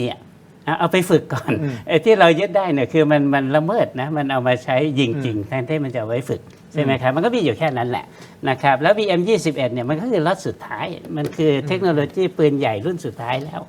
นะครับทุกวันนี้มันขึ้นระดับ5ระดับ6อะไรหมดแล้วเนี่ยนะฮะมันก็เลยกลายเป็นว่าทุกวันนี้เนี่ยจีนเขาออกมาเนี่ยก็คือเขาหนักแน่นแหละนะครับหนักแน่นก็คือหนึ่งแหละเขาคุยกับไทยได้โดยที่เขาไม่ต้องเอาเรื่องภาษีอะไรมาฟาดหัวเหมือนโดนัลด์ทรัมป์นะครับส่วนจีนเนี่ยกับกัมพูชาไม่ต้องพูดถึงอยู่แล้วเขาเป็นหุ้นส่วนยุทธศาสตร์ร่วมชะตากรรมเขาถึงมีฐานทัพนะฮะอาวุธยุทโธปกรณ์ของจีนนะฮะทุกวันนี้ของอเมริกาไม่เหลือแล้วนะครับ M16 ไม่มีนะฮะนะครับมีแต่อาวุธที่มาจากจีนล้วนๆนะฮะรถถังเนี่ยก็ซ่อมโดยจีนนะครับ BM21 ก็จีนแล้วก็ระบบไอ้ขีปนาวุธที่มีอยู่เนี่ยที่เราเรียกว่าไอ้ PSL03 เนี่ยมันก็เทคโนโลยีเดียวกันกับไอ้รหัสดีในบ้านเราใช่ไหมแต่เราต่างตรงไหนผมเปรียบเทียบให้ฟังอย่างเงี้ยที่กัมพูชาได้ไปเนี่ยคือคุณได้ไปเป็นเซตเฉยๆนะครับแต่มันก็ยังมีการป้อนรหัสยิงที่ยิงไม่ได้ทุกวันนี้เพราะว่ารหัสคุณไม่ครบเพราะว่าจีนก็ต้องถามจะเอาไปยิงไหนอ้าวมายิงครอบครัวฉันจะให้ยิงไหมล่ะนี่คือข้อหนึ่งข้อที่สองนะฮะเทคโนโลยีเดียวกันเนี่ยไทยเราได้มาเนี่ยคือประเทศไทยได้เทคโนโลยีมาและเราผลิตได้จีนต้องซื้อมาแล้วขอยิงเราได้มาเนี่ยเราผลิตได้แล้วเห็นไหมมันต่างกันไหมล่ะนี่แหละคือมาตรฐานนะครับเพราะฉะนั้นก็คือถ้ากระแสมาจากล็อบบี้ยิสต์มันด่าจีนอยู่แล้วนะครับมันด่าเอียงและอะไรเนี่ยสารพัดเนี่ยนะฮะแม้กระทั่งผมพูดเนี่ยก็เอาละ ซูฮกจีนจังเนาะอะไรเงี้ย ก็มีอันเนี้ยโปรจีนเดี๋ยวจะถามอาจารย์ทั้งสองท่านอาจารย์เจตอาจารย์ศิโรจน์เนี่ย ทั้งที่เรื่องแม่น้ำโขงเรื่องอะไรสารพัดที่จีนเอาเปรียบเนี่ยผมก็ด่าอยู่ทุกวันนะครับนั่นแหละคือมันวิชาการอิสระเนี่ยมันไม่ต้องไปเอง เอางี้สุดท้ายสุดเราดูที่ผลลัพธ์ ใช่ เราดูที่ปลายทางว่าพี่น้องประชาชนคนไทยที่อยู่ทางชายแดนที่เขาต้องอพยพ 3-4 แสนคนโดยที่ไม่มีที่อยู่แบบอุ่นใจใช่ไหมครับเราทหารน้องๆพี่ๆที่จะต้องไปอยู่ชายแดน อันนั้นคือปลายทางคือผลลัพธ์คือพวกเขาจะต้องไม่ได้อยู่ในสถานการณ์แบบนี้ อันนั้นคือปลายทางที่เรามอง ส่วนเราจะไปถึงตรงนั้นอย่างไร อันนี้มันก็มีหลากหลายวิธีนะครับเราก็แบ่งปันคุยกันได้ถกกันได้ แต่สุดท้ายเรามองที่ปลายทางว่ามันจะต้องสงบแบบสงบจริงๆนะฮะคราวนี้หนึ่งในสมการเดี๋ยวจะเรียนถามอาจารย์เจอาจารย์ศิโรจน์หนึ่งในสมการคือจีนที่อาจารย์ทรงฤทธิ์บอกว่ามีโอกาสเพราะจีนบอกเฮ้ยเดี๋ยวก่อนนะฝั่งหนึ่งคือหุ้นส่วนทางอะไรก็แล้วแต่อีกฝั่งหนึ่งคือครอบครัวมันจะไม่มีคำว่าจงไทยอีจาชินนึกออกไหมฮะเพราะฉะนั้นตรงเนี้ยมันสำคัญถูกต้องไหมฮะใช่เราก็ต้องรอดูว่าพี่จีนออกมาทุบโต๊ะแบบนี้ตึ้งบอกเฮ้ยเดี๋ยวก่อนนะไอ้สองคนนี้หยุดนะขอให้ใช้ความอดทนอดกลั้นแล้วก็หยุดนะมันจะนำพาไปสู่ปลายทางที่ผมพูดไปเมื่อสักครู่นี้หรือเปล่าถูกต้องไหมฮะอันนี้คือสิ่งที่อาจารย์ทรงฤทธิ์ตั้งไว้เป็นคำถามนักวิชาการก่อนที่จะไปอาจารย์ศิโรจน์อาจารย์เจตมองไอ้ประเด็นนี้ผมสนใจประเด็นนี้ว่าแต่อาจารย์เจตเมื่อกี้จะพูดแหละเราไว้ใจใครไม่ได้เลยแหละก็เข้าใจนึกออกว่าเราจะไปไว้ใจเต็มที่กับคนทุกคนก็ไม่ควรแต่ในสมการนี้ฮะที่มีจีนออกมาบอก2ประเทศใจเย็นๆนะหยุดนะยุตินะจะมีผลไหมคือให้สภาพความจริงพิสูจน์นับให้การกระทำเป็นเครื่องระบุนะว่าใครจริงใจต่อใครใครไม่จริงใจต่อใครเพราะว่าอย่าลืมว่าครอบครัวในโลกนี้เนี่ยฆ่ากันตายมากมายเลยนะโอเคถูกไหมครับแบ่งปันกันได้ฮะคุยกันได้คนที่ไม่รู้จักกันเลยเดินเจอกันบนท้องถนนกลับเกื้อกูลกันประเทศที่บอกว่าเป็นมหามิตรสุดท้ายเกิดอะไรขึ้นอย่าลืมนะว่า5ประเทศรัสเซียจีนอเมริกาอังกฤษฝรั่งเศสเป็นมหามิตรต่อกันนะเป็น allies ถูกไหมเป็นสัมพันธมิตรถูกไหมประเทศที่เป็น axis คือพวกประเทศที่เป็นอักษะญี่ปุ่นใช่ไหมครับพวกอิตาลีฮังการีอะไรพวกนี้ถามว่าทุกวันนี้ประเทศอย่างญี่ปุ่นอิตาลีฮังการีเคยมายุ่งวุ่นวายอะไรกับไทยหรือไม่เคยเอารัดเอาเปรียบอะไรไทยไหม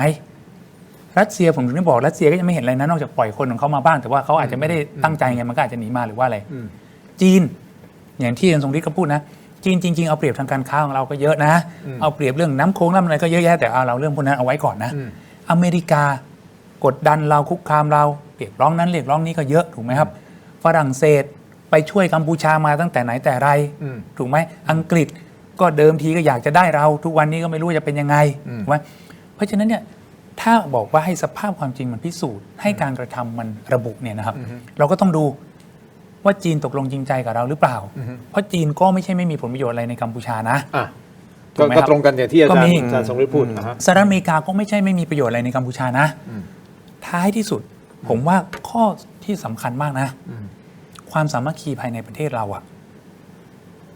ความสามัคคีภายในกัมพูชาเนี่ยมีนะครับกัมพูชาสามัคคีกันด่าเราไม่ว่าเขาจะคิดว่าเราถูกหรือเราผิดนะเขาก็สามัคคีกันด่าแต่ในประเทศเราเนี่ยสามัคคีแตกสามัคคีกันไอ้พวกกลุ่มหนึ่งก็บอกว่าพวกมึงนี่ไปก่อให้เกิดศัตรูไอ้พวกกลุ่มหนึ่งก็บอกว่าซัดมันเต็มเหนียวเลยยึดพนมเปญเลยถูกไหมถ้าเราไปย้อนสมัยโบราณนะถ้าเราแตกความสามัคคีกันแบบนี้ไปย้อนสมัยสมเด็จพระนเรศวรนะแตกความสามัคคีปั๊บท่านไล่ฆ่าไอ้พวกชนที่มันแตกความสามัคคีหมดเลยนะไม่งั้นเอาไม่อยู่สมัยพระเจ้าตากทำไมแต่ละกลุ่มแต่ละเหล่าเนี่ยสมเด็จพระเจ้าตากสินไล่ฆ่าทุกกลุ่มทุกเหล่าเลยก็เพราะเหตุแบบเนี้ยไอ้ประเทศไทยเราเนี่ยนะมันแพ้ใครทีไรมันแพ้เพราะแตกความสามัคคีกันหมดแต่บังเอิญว่าข้อที่แตกต่างกับยุคสมเด็จพระนเรศวรมหาราชยุคสมเด็จพระเจ้าตากสินมหาราชมันไล่ฆ่าไอ้พวกแตกความสามัคคีกันทิ้งไม่ได้ไม่งั้นมันต้องไล่ฆ่าไอ้พวกนี้ทิ้งมันถึงจะจบเรื่องได้ตอนที่สมเด็จพระนเรศวรจัดการกับพญาละแวกได้เนี่ยพอไล่ฆ่าไอ้พวกไทยแตกสามัคคีหมดอันนั้นคือประวัติศาสตร์คืออดีตแต่วันนี้ไม่ใช่เป็นอย่างนั้นเพราะฉะนั้นตอนนี้กำลังจะสื่อให้เห็นว่าถ้าเราแตกสามัคคีมันก็แน่นอนโอเคคือนึกออกไหมว่าก็กัมพูชาก็สามัคคีกันด่าเราได้จะถูกผิดดีเลวก็แล้วแต่เรานี่มันแตกสามัคคีกันเองเราสามัคคีกันด่ากันเองไม่ใช่สามัคคีกันด่ากันเองมันแตกความสามัคคีกันหมดอะถูกไหมเพราะฉะนั้นเนี่ย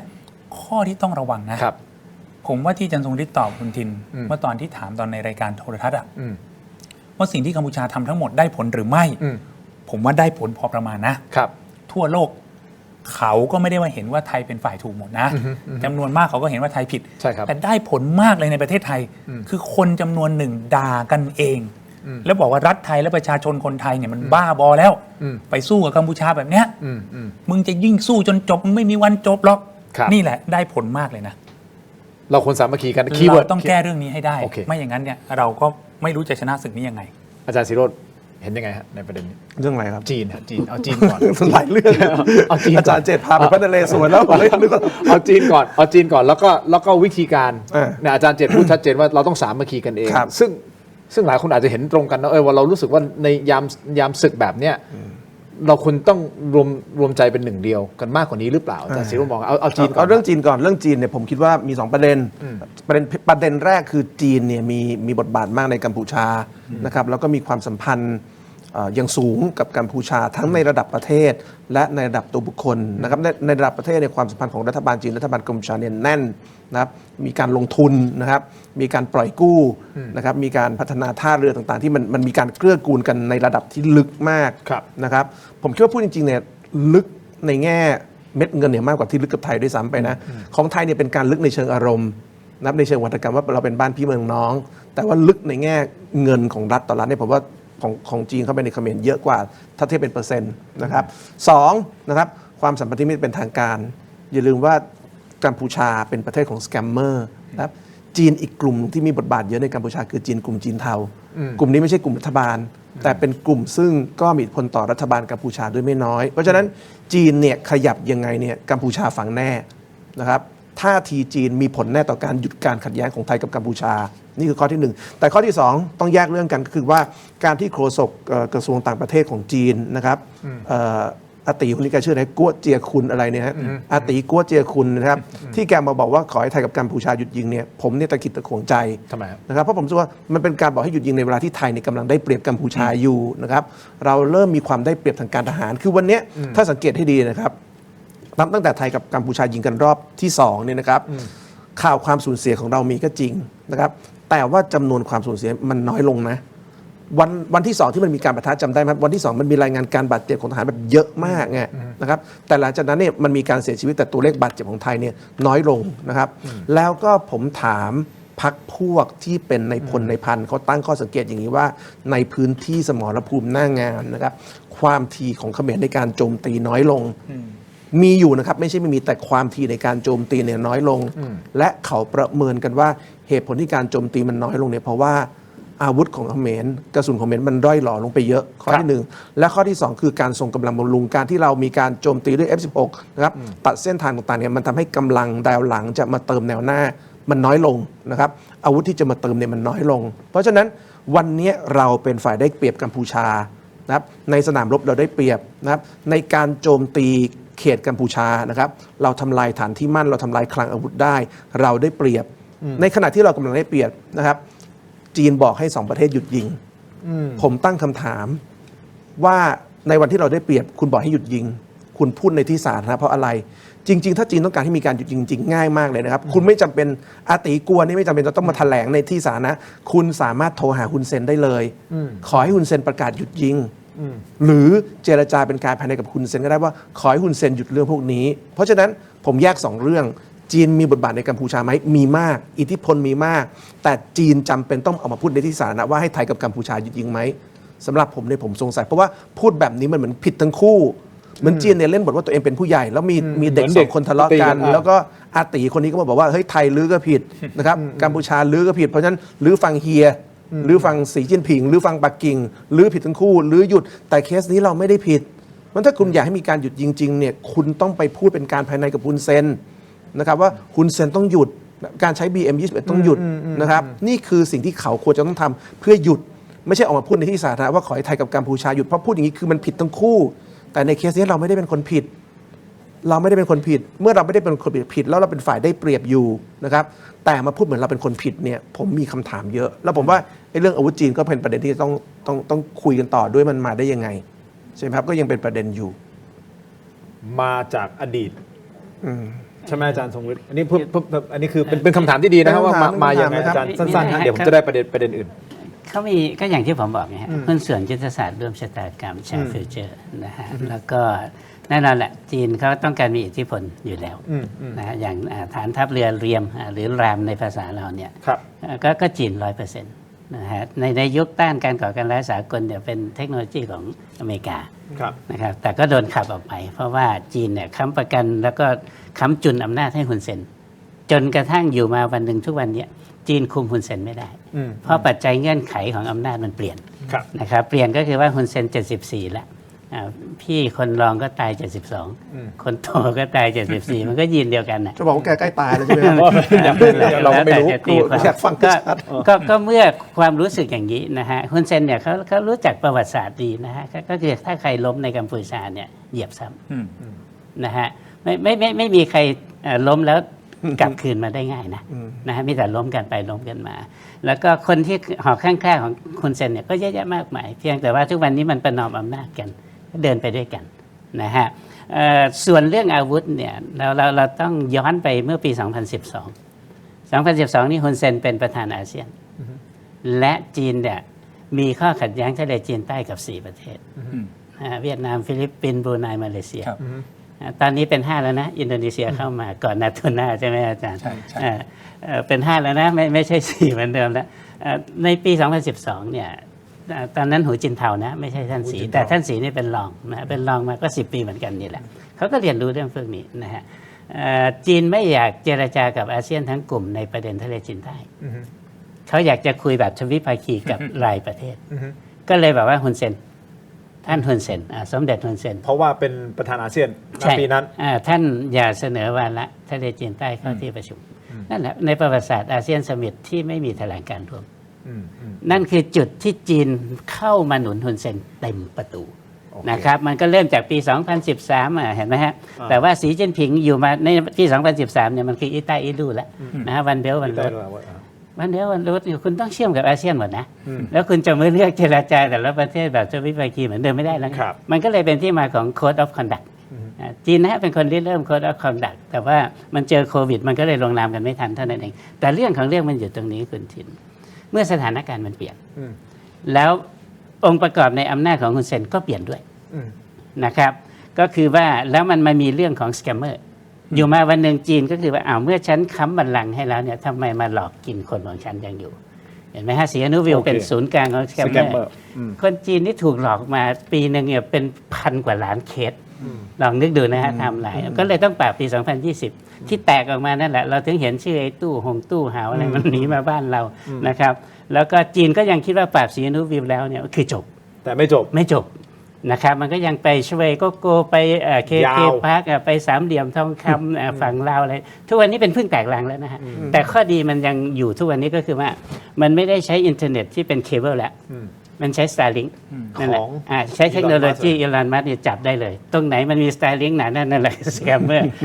ไม่ต้องไปสำรวจนะฮะเอาไข่ไปโยนได้เลยนะและประเด็นมันอยู่ตรงนี้ครับจีนณปัจจุบันนี้เนี่ยไม่ใช่ว่าเขาไม่อยากให้ฮุนเซนหยุดนะแต่ฮุนเซนต้องการดิ้นเพื่อที่จะชนะให้ได้เขาจะชนะได้ไหมชนะในมุมของเขาคืออะไรอาจารย์ทรงฤทธิ์ครับเท่าที่ผมเห็นแนวตอนนี้จีนไม่เลี้ยงฮุนเซนแล้ว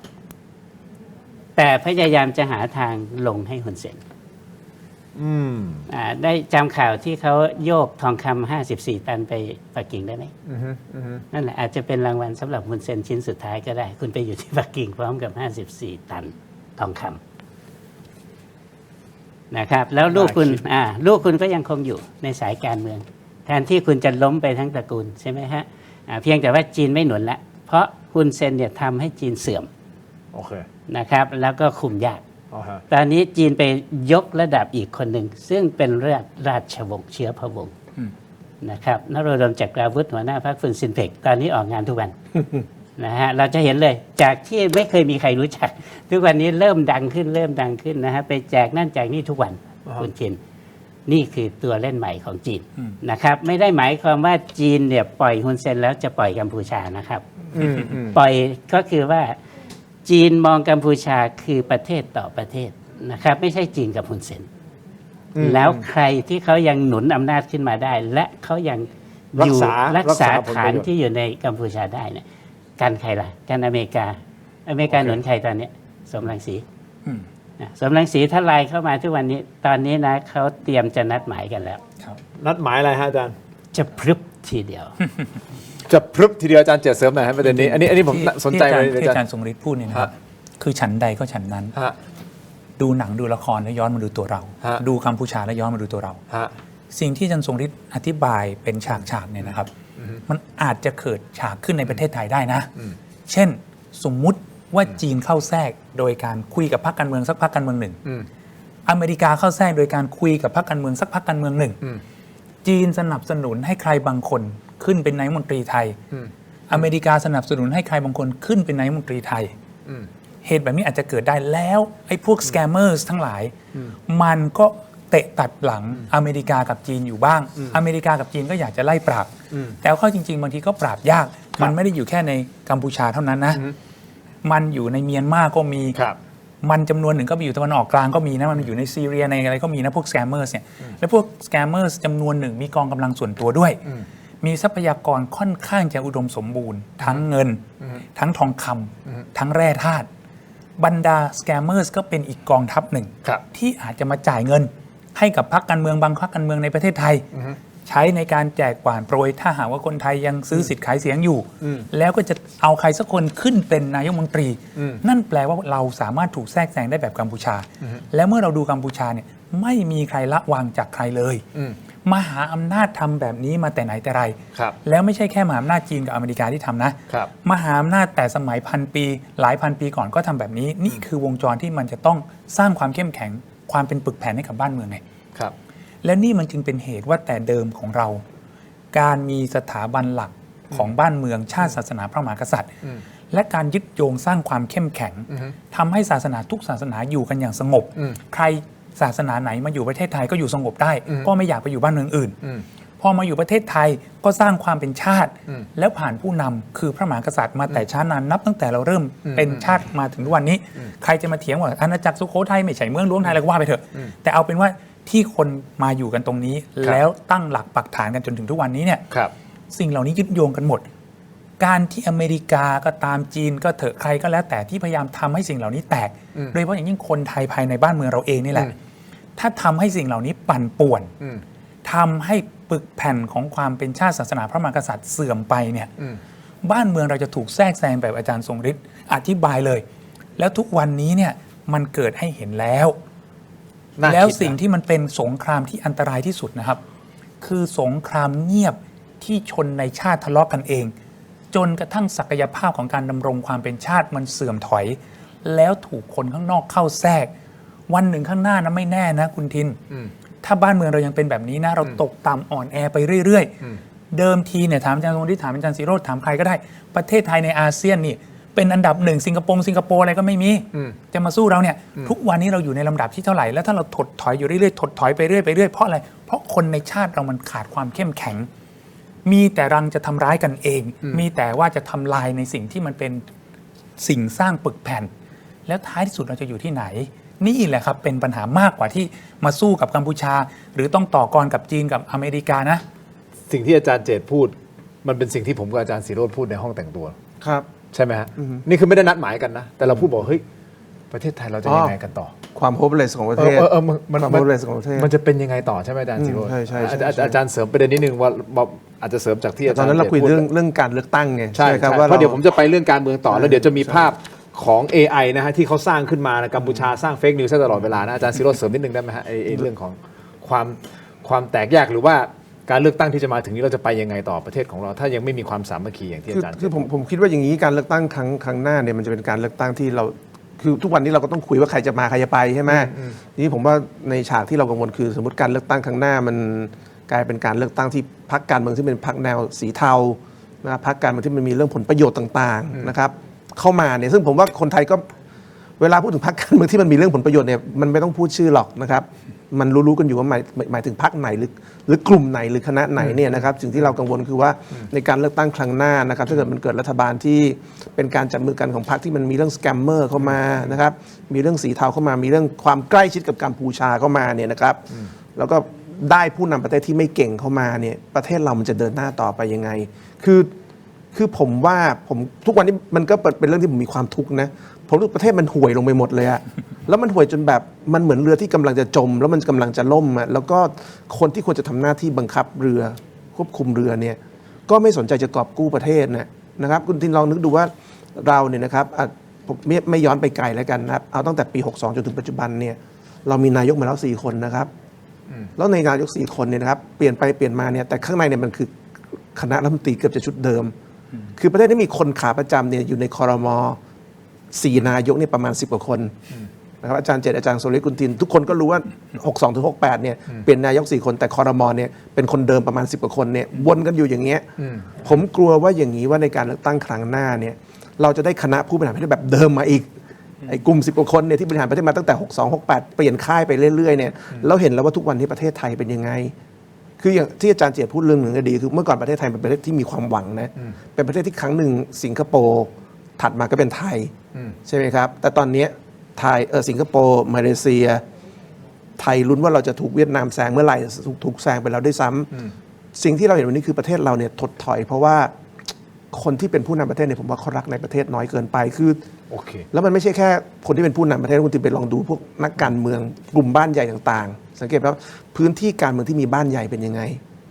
ส่วนใหญ่เนี่ยนะใหญ่กันแต่บ้านของนักการเมืองแต่ประชาชนเนี่ยไม่เคยเจริญรุ่งเรืองไปด้วยเลยคุณผู้ชมคิดเห็นอย่างไรสิ่งที่อาจารย์ศิโรจน์พูดเปิดประเด็นมาอยากให้คุณผู้ชมคอมเมนต์เข้ามาว่าสิ่งที่อาจารย์ศิโรจน์พูดมีเหตุและมีผลอย่างไรคุณผู้ชมติดตามข่าวสารคุณผู้ชมชมรายการเขาติดตามข่าวสารอยู่แล้วถูกต้องไหมเพราะฉะนั้นเนี่ยอยากฟังฮะแทนที่จะบอกว่าอาจารย์ศิโรจน์ส้มอาจารย์ศิโรจน์ส้มอาจารย์ศิโรจน์ส้มเรื่องไม่เกี่ยวกับเรื่องส้มแบบนี้ไม่เห็นเกี่ยวอะไรกับส้มอาจารย์คอควายอาจารย์คอควายอะไรจริงลองคอมเมนต์อะไรที่เป็นแบบให้เราได้รู้ว่าท่านคิดอย่างไรกับสถานการณ์ที่เราคุยกันอยู่อาจารย์ทรงฤทธิ์พูดว่าแล้วมีเหตุมีผลไหมผมอยากรู้ตรงนี้มากเลยนะครับแต่ไหนๆพูดถึงเรื่องของการเมืองแล้วอาจารย์มันเป็นประเด็นที่ผมจะถามแล้วผมถามทิ้งท้ายในช่วงที่แล้วผมขออนุญาตอาจารย์ทรงฤทธิ์กับอาจารย์เจตนะครับอาจารย์ศิโรจน์ครับเคยมีคนจะจ้าง 20,000 จริงในการให้ออกมาด่าพรรคก้าวไกลนะมีช่วงหนึ่งของชีวิตอาจารย์มีครับให้ด่าก้าวไกลใช่ครับให้ด่าส้มว่างั้นเถอะใช่ครับแต่มันเริ่มต้นจากการขอให้ด่าก่อน3 ครั้งแล้วผมไม่ด่าครั้งสุดท้ายเลยจบด้วยการขอให้ด่าเพราะอะไรให้ด่าอะไรเขาบอกหัวข้อมาเฮ้ยอาจารย์ศิโรจน์ด่าส้มข้อนี้นะประเด็นนี้นะมันมีประเด็นให้หน้าด่ามันช่วงเลือกตั้งไงช่วงเลือกตั้งเนี่ยนะครับก็ในฐานะที่เราทำสื่อใช่ไหมครับแล้วก็เราคือผมก็มีคนตามใน Facebook ประมาณ 800,000 Twitter ก็ประมาณ 800,000 YouTube ก็ประมาณ 700,000 รวมแล้วมันก็ซัมติงเหมือนกันนะเพราะมันก็ make sense ที่จะมีคนขอผมอะไรในเรื่องซึ่งมันทุเรศในช่วงเลือกตั้งใช่ไหมครับแต่ผมไม่ได้ทำไงมันก็มีการขอก่อนที่จะมาถึงเรื่องของการออฟเฟอร์เงินเนี่ยมันก็มีการขอ3 ครั้งนะครับ3 ครั้งเนี่ยเป็นคนเดิมขอในครั้งที่1กับครั้งที่2แล้วครั้งที่3เนี่ยเป็นอีกคนหนึ่งนะครับซึ่งตั้งคำของผมปฏิเสธแล้วก็เลยจบด้วยการออฟเฟอร์เรื่องพวกนี้แต่ผมไม่รับมันรับไม่ได้หรอกครับมันคือเราเนี่ยมีราคามากกว่าเงินพวกนี้คุณทินแล้วมันเป็นที่มาที่คนเขาบอกว่าอาจารย์เป็นส้มมันเกี่ยวอะไรด้วยครับมันเป็นเรื่องประหลาดนะคุณทินก็คุณทินกำลังถามอาจารย์ศิโรจน์ว่ามีคนจ้างให้ว่าส้มอาจารย์ก็ไม่ได้รับจ้างถูกไหมแล้วกลายเป็นว่าอาจารย์เป็นส้มก็ไม่รู้ไงมันก็ต้องแปลว่าเขาก็ต้องพูดถึงส้มในทางบวกอยู่ตลอดส่งเสริมสนับสนุนถ้าเป็นส้มบรรดาคนที่ว่าก็ต้องไปดูไงว่าตกลงมันมีเรื่องนั้นเกิดขึ้นไหมคืออย่างนี้คุณทินที่อาจารย์ศิโรจน์พูดเนี่ยนะความอ่อนแออย่างหนึ่งของบ้านเมืองเราเนี่ยเห็นชัดจากการคอมเมนต์อะไรพวกนี้เลยทำไมอ่ะพวกคอมเมนต์บอกคอพวกนี้นะคือโทษนะจะพูดว่าปัญญาอ่อนมันก็จะไปกระทบคนที่เขามีสภาวะปัญญาอ่อนที่มันเกิดจากโรคแต่อันนี้เนี่ยคือไม่ใช้ปัญญาเลยเพราะไม่มีปัญญาจะให้ใช้ทำได้แค่นี้นี่แหละคือความอ่อนด้อยของบ้านเมืองที่เห็นได้ชัดเลยไอ้พวกที่มาอาจารย์ศิโรจน์ส้มอาจารย์ทรงฤทธิ์พูดเป็นแต่เรื่องแบบนี้เหรอเนี่ยพวกนี้เนี่ยคือถ้าฝึกสมอง แล้วช่วยเอามาใช้ในการพัฒนาบ้านเมืองเนี่ยนะ อาจารย์เตรียมพร้อมรับทัวร์ ไม่เป็นไร โอ จ เค ริงๆบ้านเมืองมันจะดีขึ้นเยอะ ผมช่วยอาจารย์เจตด้วยแล้วกันนะครับคือผมกับอาจารย์เจต อาจารย์สุริกำลังตั้งท่าอยู่ ไม่ผมกับ จะ อา ไป จารย์ ยัง เจ ไง ต ต่อ อาจารย์ เนี่ย ทรงฤทธิ์หลายคนไม่ทราบว่าเราเนี่ยรู้จักกันมาเกิน 20 ปี อ่าฮะ อาจารย์ทรงฤทธิ์เนี่ยเป็นรุ่นพี่ผมที่มหาวิทยาลัย อ๋อเหรอฮะ แต่แกกว่าผมเยอะนะครับเดี๋ยวจะคิดผมอายุเท่าแกผมเป็นตุนคือวันที่ผมเข้าปริญญาตรีเนี่ยแกน่าจะจบแล้วนะครับ โอเค เพราะฉะนั้นผมเคยเห็นแกพูดอะไรแบบเนี้ย20 ปีก่อนแกพูดยังไง ปัจจุบันแกพูดเหมือนเดิม อาจารย์เจตก็เหมือนกัน 20 ปีก่อนแกพูดอะไรยังไง แกก็พูดเหมือนเดิม ผมก็เหมือนกัน 20 ปีก่อนผมพูดเรื่องพวกนี้ไงมันก็พูดเหมือนเดิม เพราะฉะนั้นเราไม่ได้มีสีอะไร เพียงแต่ว่าในบางชีวิตเนี่ยมันอาจจะมีบางสีมาพูดตรงกับเรา แล้วคนที่ไม่รู้เรื่องรู้ราวก็บอกว่าเมื่อบางสีมาพูดตรงกับเรา เราเป็นพวกสีนั้นแต่ไม่ใช่ อ๋อ เราแต่ละคนเนี่ยผมเห็นอาจารย์เจตผมก็รู้แต่ละเรื่องอาจารย์เจตจะพูดยังไงเอาอย่างนี้แล้วกัน แล้วปี 48 49 แกพูดยังไง 68 แกก็พูดเหมือนเดิม แต่ว่าแต่ละช่วงมันจะมีสีไหนมาพูดเหมือนแกอันนั้นไม่ใช่ปัญหาของเขาแล้ว โอเค นะครับ มันคือปัญหาที่พักที่ไม่พูดตรงกัน มันคือเราเนี่ยพูดของเราแต่ว่าเราอยู่ตรงนี้ โอเค แต่ละช่วงแต่ละพักมันอาจจะมีพักนั้นมาพูดตรงกับเรา ซึ่งไม่ได้เป็นปัญหาของเรานะ มีคอมเมนต์อันหนึ่งฮะ ครับ ขออนุญาตนักการเมืองไทยส่วนใหญ่รวยทุกคนหลังจากไปเป็นรัฐมนตรี อย่างเงี้ยมันก็ตั้งข้อสังเกตที่ประชาชนคนทั่วไปที่เขารู้สึกใช่ไหมฮะที่บ้านผมเป็นกระท่อมแต่ที่บ้านผู้นำเป็นคฤหาสน์ ถูก อย่างเงี้ย ถูก ประชากรไทยยังไม่พร้อมพัฒนาอย่างนี้เป็นต้น อืม บ้านใหญ่นี่แหละ รวยกระจุกจนกระจาย ผมยกตัวอย่างนะ เออ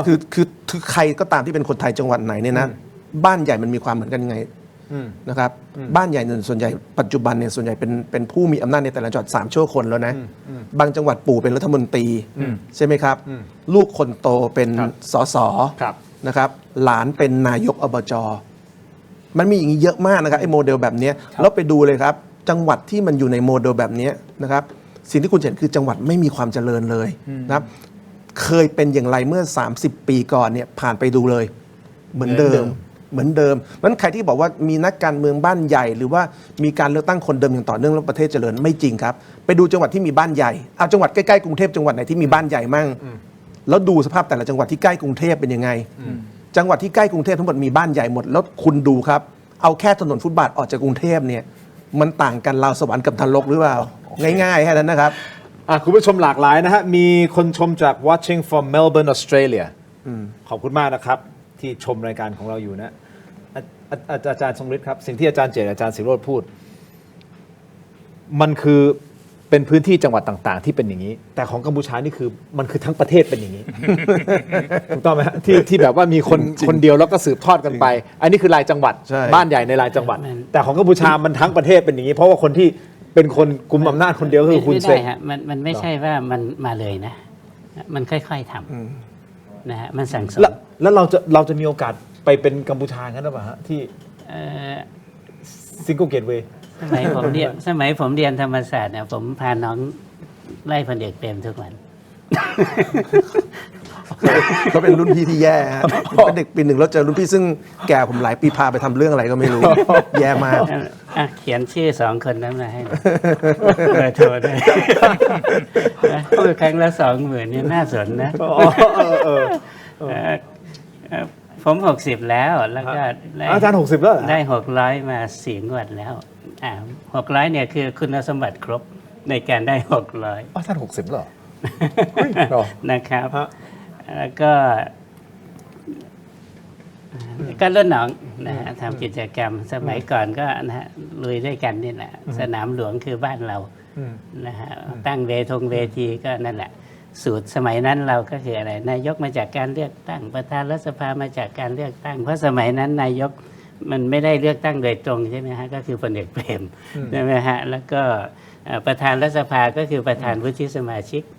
วุฒิสภาก็มาเป็นประธานรัฐสภาซึ่งก็ไม่ได้เลือกตั้งก็มาตามโควต้าแล้วเราก็ได้ครบนะใช่ไหมอยู่มาวันหนึ่งเราก็ได้ เหตุการณ์เมื่อ 37 ปีที่แล้ว ประเทศเคยมีนายกจากการเลือกตั้ง ก็นั่นนะฮะก็พอแม้กระทั่งจบมาผมก็ทำข่าวการเมืองการทหารความมั่นคงก็ไปใช้ชายแดนเนี่ยนะฮะลบบ้านล่มเกล้าก็ไปลบที่ช่องบกก็ไปนะฮะลบในพม่าก็ไปหมดนะฮะก็ลุยมาอย่างนั้น แล้วก็จนอยู่มาวันหนึ่งการเมืองไทยมันก็กลับมาวงการเดิมก็ยึดอำนาจพลเอกชาติชายไม่เอาละไม่ทำเรื่องในประเทศละนั่นแหละสาเหตุว่าทำไมไม่สนใจการเมืองไม่ใช่ว่าไม่สนใจ ไม่ทำข่าวการเมืองไทยนะครับแม้กระทั่งผมจบไปแล้วนะฮะในห่วงที่ทำข่าวการเมืองการทหารในให้ประชาชนเนี่ยผมก็ยังกลับไปหารุ่นน้องที่ออกมาตอบอย่างนี้นะสิโรจน์นี่นะนี่นะอันนี้นี่นั่นนะก็บอกรุ่นน้องนะฮะแม้กระทั่งอาจารย์ปริญญาก็รุ่นน้องนั่นน่ะสายตรงเลยรุ่นน้องคณะนะฮะก็นั่นแหละฮะมันคือในวิธีคิดของคนเรานะฮะก็คือหนึ่งแหละผมบอกได้เลยว่าถ้าคนที่อิสระมีวิธีคิดอิสระเนี่ยคุณซื้อไม่ได้ครับนะฮะซื้อไม่ได้นะฮะแล้วไม่งั้นผมคงไม่ได้600คนซื้อไม่ได้ แต่ว่าภาพเหล่านี้จะซื้อประชาชนชาวกัมพูชาได้หรือเปล่าไม่แน่ใจนะครับเป็นประเด็นที่ผู้ใช้ Facebook รายหนึ่งเขาอ้างว่าสามารถจับกลุ่มทหารหนีทัพจากไทยได้2 นายนะครับแต่ในประเด็นนี้นะฮะเสเมนก็คือโฆษกกระทรวงกลาโหมยืนยันว่าไม่เป็นความจริงนี่ฮะเขาโพสต์แบบนี้ฮะแล้วก็บอกเนี่ยเป็นทหารกัมพูชาเป็นทหารไทยหนีทัพไปเปลี่ยนชุดอะไรก็แล้วแต่แล้วก็เนี่ยหนีทัพออกมาแต่สุดท้ายทางด้านของโฆษกกระทรวงกลาโหมยืนยันว่าไม่เป็นความจริงนะครับเป็นทหารกัมพูชา2 นายนี่แหละครับเป็นฝ่ายหนีทัพเองครับเขาก็ละทิ้งฐานที่มั่นแล้วก็ไปถอดเครื่องแบบทหารทิ้งสวมชุดพลเรือนที่พวกเขาเตรียมไว้แล้วก็หนีกลับแล้วก็ถูกพวกเดียวกันจับได้ในเวลาต่อมาแล้วเขาไม่พูดเหรอบอกว่าเฮ้ยเราพวกเดียวกันชาวกัมพูชา แต่อันนี้สั้นๆฮะสั้นๆเลยนะครับเดี๋ยวจะไปประเด็นการเมืองเพราะว่ายังมีประเด็นนิดนึงจากอาจารย์ศิโรจน์อาจารย์เจตด้วยนะครับเรื่องของการเมืองไทยนะฮะอาจารย์สมฤทธิ์คิดว่าอันนี้คือมันบ่งบอกถึงสถานการณ์ชายแดนไทยกัมพูชากับพ่อแม่พี่น้องชาวทหารกัมพูชาซึ่งบางคนเขาก็อาจจะไม่ได้รู้สึกว่าเขาอยากหรือสมัครใจมาอยู่ตรงชายแดนถูกต้องไหมไอ้ภาพนี้มันสะท้อนอะไรครับมันมี2 ขยักแรกก็คือว่าเขากำลังจะบอกว่าคน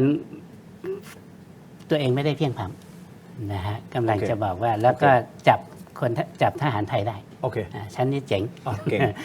ก็ประมาณนั้นนะฮะแต่ถ้าอีกขยักหนึ่งเนี่ยก็หมายความว่าไอ้สิ่งที่เขาพยายามทำให้มันเฟกเนี่ยมันก็เฟกไปเรื่อยๆอย่างที่ผมพูดมันก็คือเด็กเลี้ยงแกะตั้งแต่วันแรกนะแล้วพอมันเป็นของจริงคุณเจอระเบิดจริงๆเนี่ยใครจะเชื่อคุณใช่ไหมฮะแล้วก็มันก็หลายเวทีละที่ไปเจอกับไทยแล้วก็ต้องบอกนะฮะว่าคนไทยทุกวันนี้ผมเพิ่งเห็นความเป็นเอกภาพในประเทศไทยนะในเรื่องของอธิปไตยความมั่นคงแห่งชาติตอนผมไปทำข่าวตอนลบกันหลังจากที่ได้มรดกโลกที่ปราสาทพระวิหารนะฮะเชื่อไหมว่าคนบ้านภูมิสลอนเนี่ยมันคือทางขึ้นเพื่อที่จะไปปราสาทพระวิหารนะครับตั้งแต่ปี 2008 เนี่ยผมไม่เคยขึ้นไปปราสาทพระวิหารเลยผมได้แต่มองที่ผาหมออีแดงใช่แล้วมันจะเป็นมรดกโลกไปทำบ้าอะไรใช่ไหมฮะมรดกโลกก็คือว่าคนมันต้องขึ้นไปได้ใช่ไหม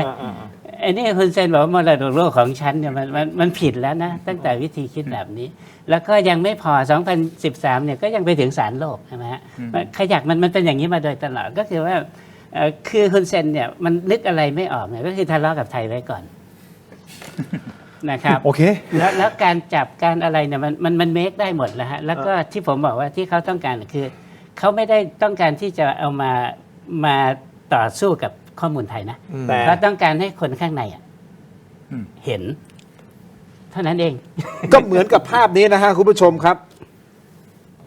สืบเนื่องจากกรณีเมื่อวานนี้ทหารไทยสามารถที่จะยึดคืนปราสาทตาควายได้นะอาจารย์เจตอาจารย์ศิโรจน์พร้อมกับการมีการปักธงชาติไทยที่บริเวณปราสาทปรากฏว่าล่าสุดคุณผู้ชมดูฮะนี่ฮะมีชาวกัมพูชาใช้เครื่องมือ AI Gemini นะตรงๆเลยใช้ Gemini สร้างภาพขึ้นมาใหม่โดยการเปลี่ยนธงชาติไทยให้เป็นธงชาติกัมพูชาพอเราเข้าไปดูเฮ้ยมันใช่เหรอแล้วไปดูฮะข้างล่างมันมีมุมขวาล่างมีร่องรอยของการพยายามในการลบโลโก้ AI ออกนะฮะซึ่งโลโก้ AI เนี่ยเป็นลายน้ำของเครื่องมือ Gemini นะครับแบบนี้ฮะซ้ายมือนี่ของจริงของไทยขวามือนี่คือมันพยายามที่จะสร้างว่าอันเนี้ยมันเป็นของกัมพูชาไปปักธงกัมพูชาและผมเข้าใจสิ่งที่อาจารย์ทรงฤทธิ์พูดก็คือว่าต้องการสื่อสารกับชาวกัมพูชากันเองบอกว่าเฮ้ยยังเป็นของเราอยู่นะอีกนิดนึงคือไอ้เครื่องระบบยิงรถถังสื่อของกัมพูชาบอกว่าทหารไทยเอาออกมาเพื่อโบยว่าเป็นของกัมพูชาไม่ได้ยึดได้แต่เอาออกมาเพื่อบอกว่ายึดได้ คุณทินมันถึงเป็นอย่างนี้ไงว่าที่อาจารย์ทรงฤทธิ์อธิบายเนี่ยนะครับ คือกัมพูชาเวลาไปเวทีโลก ดูสิ ไปอนุสัญญาออตตาวาต้องประท้วงวุ่นวาย เพราะอะไรไม่มีความจริงไปพูด ไปคณะมนตรีความมั่นคงแห่งสหประชาชาติ ก็พูดอะไรก็ไม่รู้เรื่องไปสหประชาชาติได้พูดก่อนก็จริง แต่พอไทยพูดว่าสิ่งความจริงเป็นแบบนี้ก็เป็นไปเพราะอะไรเวลาไปเวทีแบบนั้น มันจะมาใช้วิธีปลิ้นปล้อนตลบตะแลงหลอกลวงกันแบบนี้ไม่ได้ หลายคนถึงได้พูดนะว่าไทยต้องไปที่เวทีเหล่านั้น และอธิบายความจริงมันจะมีปรากฏการณ์โลกล้อมกัมพูชาครับเข้าใจไหมครับแต่ถ้ามันนั่งเถียงกันแบบนี้เนี่ยนะคนไทยยังไม่เชื่อทหารไทยเลย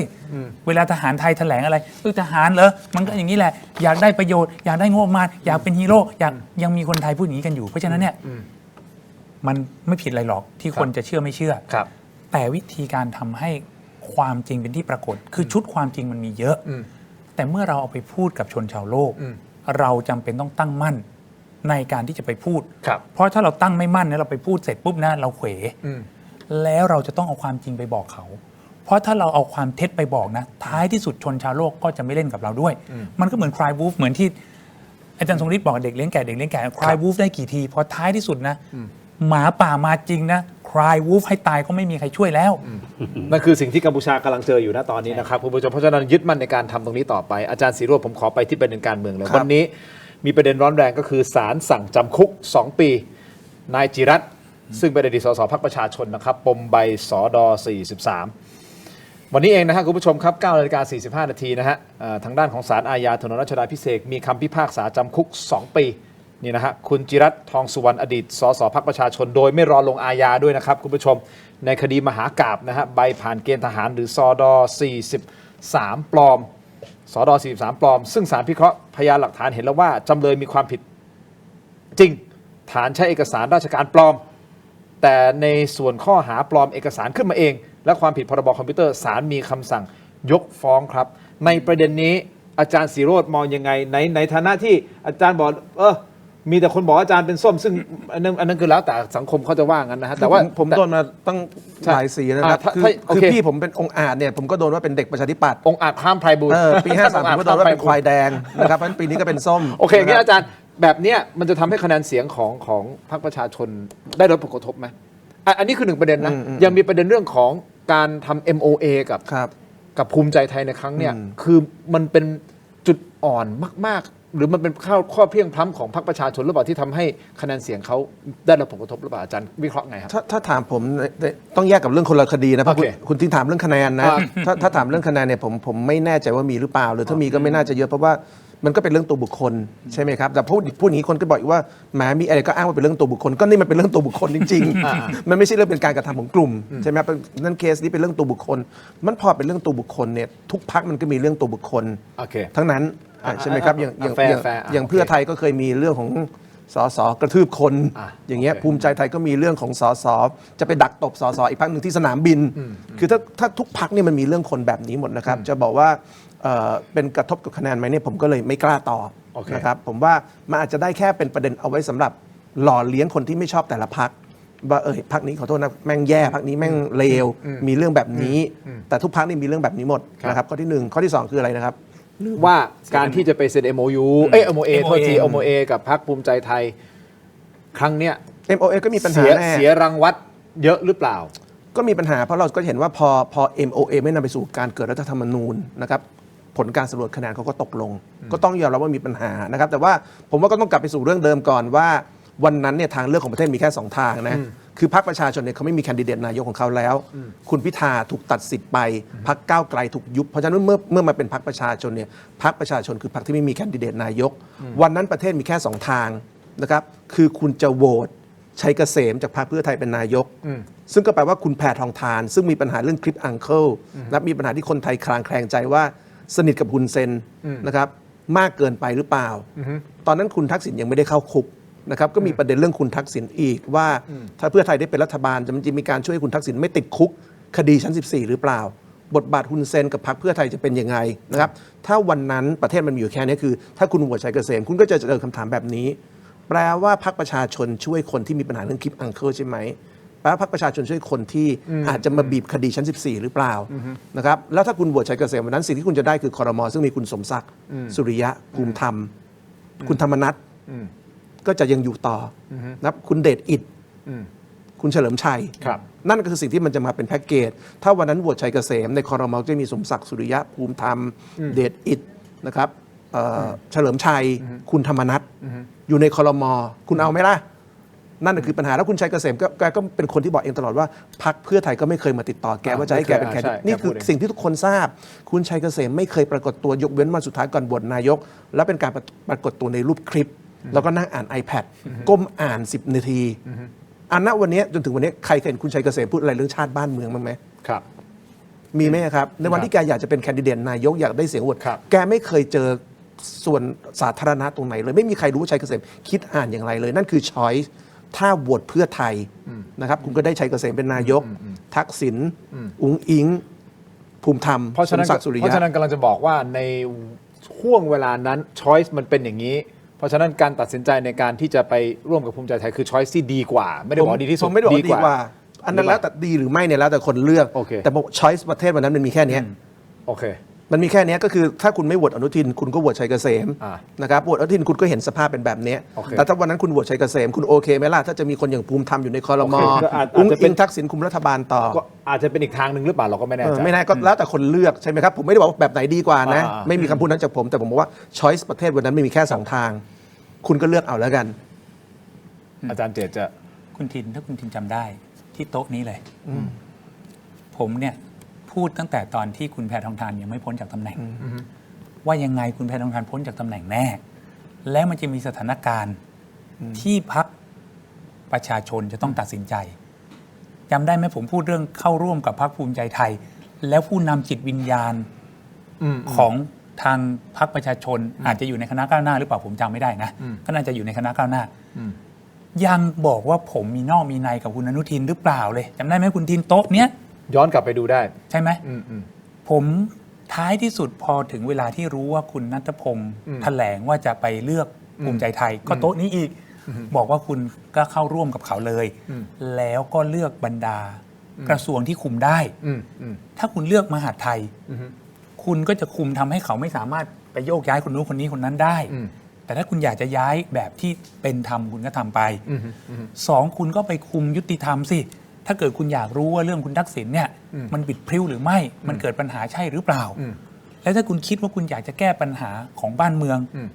ไอ้เรื่องคุยกันอังคงเนี่ยคุณก็ไปคุมกระทรวงการต่างประเทศสิคุณมีจำนวนคนมากกว่าคุณร่วมพรรคใช่ไหมกับโดยคุณร่วมรัฐบาลกับภูมิใจไทยแล้วคุณก็ทำเหมือนตอนที่พรรคภูมิใจไทยร่วมกับประชาธิปัตย์อ่ะคุณอภิสิทธิ์ได้เป็นนายกก็จริงแต่พรรคภูมิใจไทยเขาได้กระทรวงที่มันกระทรวงแบบปรามันทั้งนั้นในตอนนั้นน่ะแต่ว่าเขาไม่ได้ใช้ในเชิงยุทธศาสตร์แบบนี้นะผมก็พูดหมดอ่ะว่าคุณทำแบบนี้สิพอคุณไม่เลือกคุณไปทำ MOA อะไรก็แล้วแต่ผมก็พูดที่โต๊ะนี้อีกว่าต่อให้คุณอนุทินไม่ทำอะไรตาม MOA พรรคภูมิใจไทยไม่ปฏิบัติตาม MOA แม้แต่นิดเดียวเลยนะคนที่จะเลือกภูมิใจไทยก็เลือกภูมิใจไทยอยู่นั่นแหละแล้วคนที่จะไม่เลือกภูมิใจไทยและโดยเฉพาะจะเลือกพรรคประชาชนก็เลือกพรรคประชาชนนั่นแหละต่อให้ฉีก MOA ทิ้งหมดเลยนะคนที่จะเลือกพรรคภูมิใจไทยก็เลือกพรรคภูมิใจไทยคนที่จะเลือกพรรคประชาชนก็เลือกพรรคประชาชนพรรคภูมิใจไทยจะทำตาม MOA ของพรรคประชาชนเพื่ออะไรเพื่อให้คนของพรรคประชาชนมาเลือกตัวเองเหรอไม่มีทางดังนั้นอันนี้เป็นสิ่งที่ในทางการเมืองเนี่ยท้ายที่สุดมันจะมีเงื่อนปมที่จำเป็นที่จะต้องหาวิธีในการปลดชนวนโดยที่ไม่ระเบิดปรากฏว่าพรรคประชาชนกลับตัดสายที่เป็นสายระเบิดโดยการไปบอกคุณอนุทินว่าคุณยุบสภาสิเขาก็เอาสิแล้วจังหวะที่เขาทำมันได้เปรียบแล้วมันเป็นไปตาม MOA ไหมข้อแรกของ MOA คุณคืออะไรยุบสภาถูกไหมทั้งหมดไม่ได้บอกว่าใครถูกใครผิดนะเพราะว่าการที่พรรคภูมิใจไทยนะ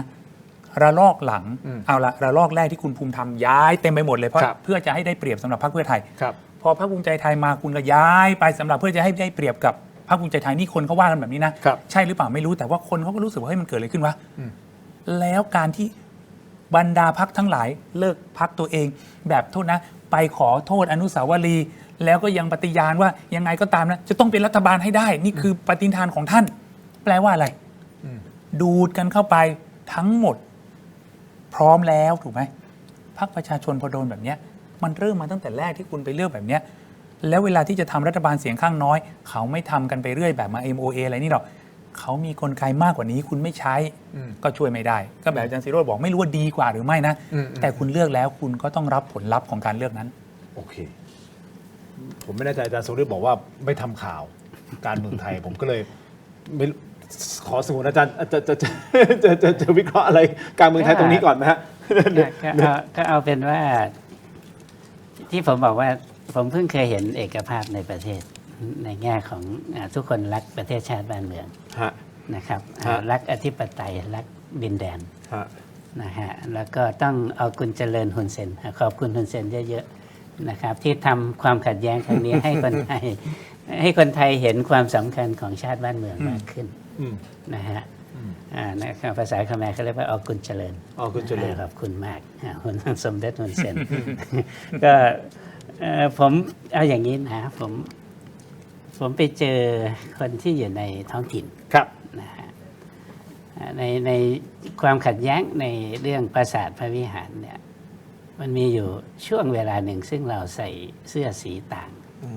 นะอีกคนหนึ่งก็บอกว่ารักชาติแต่อีกคนหนึ่งก็คือเป็นชาวบ้านที่อยู่ตรงนั้นนะครับแล้วชาวบ้านที่อยู่ตรงนั้นเนี่ยขัดขวางไม่ให้คนรักชาติเนี่ยขึ้นไปข้างบนแล้วก็เรียกร้องให้หยุดสงครามและเปิดด่านชายแดนนั่นคือเมื่อ 2008 2013 มันเนี่ยนะแต่ณปัจจุบันเนี่ยชาวบ้านก็คือชาวบ้านที่อยู่กันมาตั้งนานนั่นแหละที่ผมยกตัวอย่างเช่นภูมิสลอนอันนี้เขารับระเบิดโดยตรงเลยนะฮะบ้านภูมิสลอนก็คือบ้านต้นสนเนี่ยนะฮะทุกวันนี้ไปถามเขาสิเขาบอกว่าปิดต่อไปชายแดนแม้ฉันจะเดือดร้อนโอ้โหไม่เป็นไรฉันสามารถดิ้นหาทางมีชีวิตรอดได้ปิดต่อไปจนกว่าฮุนเซนจะไม่เป็นภัยคุกคามต่อประเทศไทยอีกต่อไปดังนั้นถ้าผมเป็นผู้นำนะผมประกาศให้ฮุนเซนเนี่ยเป็นภัยคุกคามต่อประเทศไทยเพื่อที่จะเจอเมื่อไหร่ก็จับเมื่อนั้น ใช่ไหมถ้าเราประกาศอย่างเป็นทางการซะประเด็นคือมีใครกล้าประกาศไหมครับก็ผมไง แล้วไม่ประกาศเพราะอะไรคุณผู้ชมคิดต่อใช่หรือแม้กระทั่งฟ้องคุณเซนที่ศาลอาญาระหว่างประเทศซึ่งยุคเพื่อไทยไม่ยอมทำตอนที่คุณอนุทินยังไม่ได้เป็นรัฐบาลคุณอนุทินฮึ่มว่าจะทำแล้วพอเป็นรัฐบาลปั๊บไม่มีเราเจ็บคอไหมตอนนี้เจ็บใจมากกว่าครับเจ็บใจมากกว่าเปลี่ยนรัฐบาลยังไงก็ตามการเอาฮุนเซนขึ้นศาลอาญาประเทศมันยาแก้เจ็บใจให้อาจารย์ศิโรจน์อาจจะมียาแก้เจ็บใจให้อาจารย์ศิโรจน์ถ้าเกิดเอาฮุนเซนขึ้นศาลอาญาประเทศคนไทยโอเคไหมเราโอเคนะแต่เปลี่ยนรัฐบาลจากเพื่อไทยภูมิใจไทยทำไมมันไม่ทำกันเอาอย่างนี้แล้วถ้าสมมุติเกิดเลือกตั้งครั้งหน้าถ้าเพื่อไทยมาเป็นรัฐบาลอีกคุณคิดว่าจะทำไหมอันนี้เดี๋ยวผมตั้งเป็นคำถามนะเพราะว่าตอนนี้มีการเปิดตัวแคนดิเดตนายกรัฐมนตรีของเพื่อไทยออกมาและหนึ่งในนั้นก็ยังคงหนีไม่พ้นเครือญาติของตระกูลของคุณทักษิณชินวัตรเดี๋ยวจะมาวิเคราะห์กันแต่ตอนนี้คุยกันมานานขอขอบคุณเม็ดอมซิงค์พลัสผลิตภัณฑ์ไมบาซินจากเกรเตอร์ฟาร์มามี3สูตรที่มีคุณประโยชน์จากวิตามินหลากหลายชนิดครับเม็ดอมซิงค์พลัสวิตามินซีและโคคิวเทนกลิ่นองุ่นมะนาวเม็ดอมซิงค์พลัสลูทีนและบิวเบอรี่กลิ่นแบล็คเคอร์เรนต์เม็ดอมซิงค์พลัสเบต้ากลูแคนกลิ่นสตรอเบอรี่นะครับซิงค์มีส่วนช่วยในการทำหน้าที่ของระบบภูมิคุ้มกันและกระบวนการต่อต้านอนุมูลอิสระถ้าเจ็บคอไอหรืออยากเสริมภูมิคุ้มกันนะครับเลือกไมบาซินจากเกรเตอร์ฟาร์มาหาซื้อได้ที่ร้านสะดวกซื้อซุปเปอร์มาร์เก็ตร้านขายยาทั่วไปนะฮะและแน่นอนไมบาซินจากเกรเตอร์ฟาร์มาก้าวสู่60 ปีอย่างมั่นคงและยั่งยืนขอบคุณไมบาซินที่ยืนเคียงข้างถกไม่เถียงตลอดมาขอบคุณมากๆครับไมบาซินหลังจากที่หายเจ็บคอแล้วเราต้องสูดดมอะไรเพื่อความสุนทรีของจมูกของเราและปอดของเราด้วยนะฮะอันนี้อาจารย์ขออนุญาตครับอาจารย์ศิโรจน์ครับขอบคุณมากครับนี่คือยาดมสมุนไพรตามมังกรทองจากโออันโอสถนะครับอันนี้คือสูตรดั้งเดิมสูตรสีน้ำเงินนี้ท่านอาจารย์ทรงฤทธิ์ครับแต่ของเขามีสูตรดอกไม้หอมด้วยนะฮะซึ่งสูตรดอกไม้หอมได้รับรางวัล Premium Herbal Products นะผลิตภัณฑ์สมุนไพรคุณภาพปี 2568 จากกรมการแพทย์แผนไทยและการแพทย์ทางเลือกบรรเทาการวิงเวียนศีรษะหอมเย็นชื่นใจจากอ้วยอันโอสถนะฮะขอบคุณมากๆครับอ้วยอันโอสถนะครับที่อยู่เคียงข้างถกไม่เถียงนะครับอ้วยอันโอสถ卫生安全ขอบคุณมากๆครับต่อกันด้วย Seagull Electric นะครับเครื่องใช้ไฟฟ้าขนาดเล็กที่ตอบโจทย์ทุกการใช้งานครับมองเห็นความอร่อยทุกขั้นตอนไซส์ใหญ่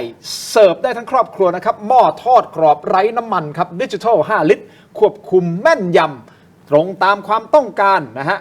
สุกเร็วทั่วถึงกรอบนอกนุ่มในห ขอบคุณมากๆนะครับ Seagull Electric ที่อยู่เคียงข้างถกไม่เถียงนะครับและแน่นอนผมรู้ว่า 3 ท่านอาจจะไม่ทำกับข้าวแต่ผมจะมอบสิ่งนี้จาก Seagull ให้นะครับไปให้คนที่ทำกับข้าวที่บ้านของคุณได้ใช้นะครับนี่คือเครื่องบดสับอาหารแบบไร้สายนะครับ wireless นี่นะฮะเห็นนะครับอาจารย์ครับของครับนี่ครับแบบไร้สายนะฮะเขาเรียกว่า mini food chopper โอ้ mini food chopper นะ ขอ ฮะ บคุณมากครับ นี่นะฮะจาก Seagull Electric ขอบคุณมากครับ ต่อกันที่กรดไหลย้อนถ้าท่านมีกรดไหลย้อนนะครับอย่าลืมต้องวันเกิดเลยนะครับยาบรรเทาอาการแสบร้อนกลางอกอาหารไม่ย่อย เนื่องจากกรดไหลย้อนวันเกิดครับนี่คือยาสามัญประจำบ้านฮะเพราะฉะนั้นคุณต้องมีติดบ้านถ้าท่านมีกรดไหลย้อนต้องวันเกิดยาบรรเทาอาการแสบร้อนกลางอกอาหารไม่ย่อยเนื่องจากกรดไหลย้อนนะครับขอบคุณมากๆครับวันเกิดที่อยู่เคียงข้าง ไม่เคยแจกวันเกิดเลย วันเกิดครับปีหน้านะครับจะมีแจกของนะครับวันเกิดนะครับ อาจารย์เจนไปต่อกันที่ Compact Break นะครับก้าวล้ำไปอีกขั้นกับนวัตกรรมความปลอดภัยล่าสุดนะครับ Compact Primo Gen 2 สูตรผ้าเบรกเกรดพรีเมียมนะครับมาพร้อมกับเทคโนโลยีใหม่ Zero Water Absorption Technology ที่เพียบพร้อมด้วยมาตรฐานความปลอดภัยระดับโลกนะครับ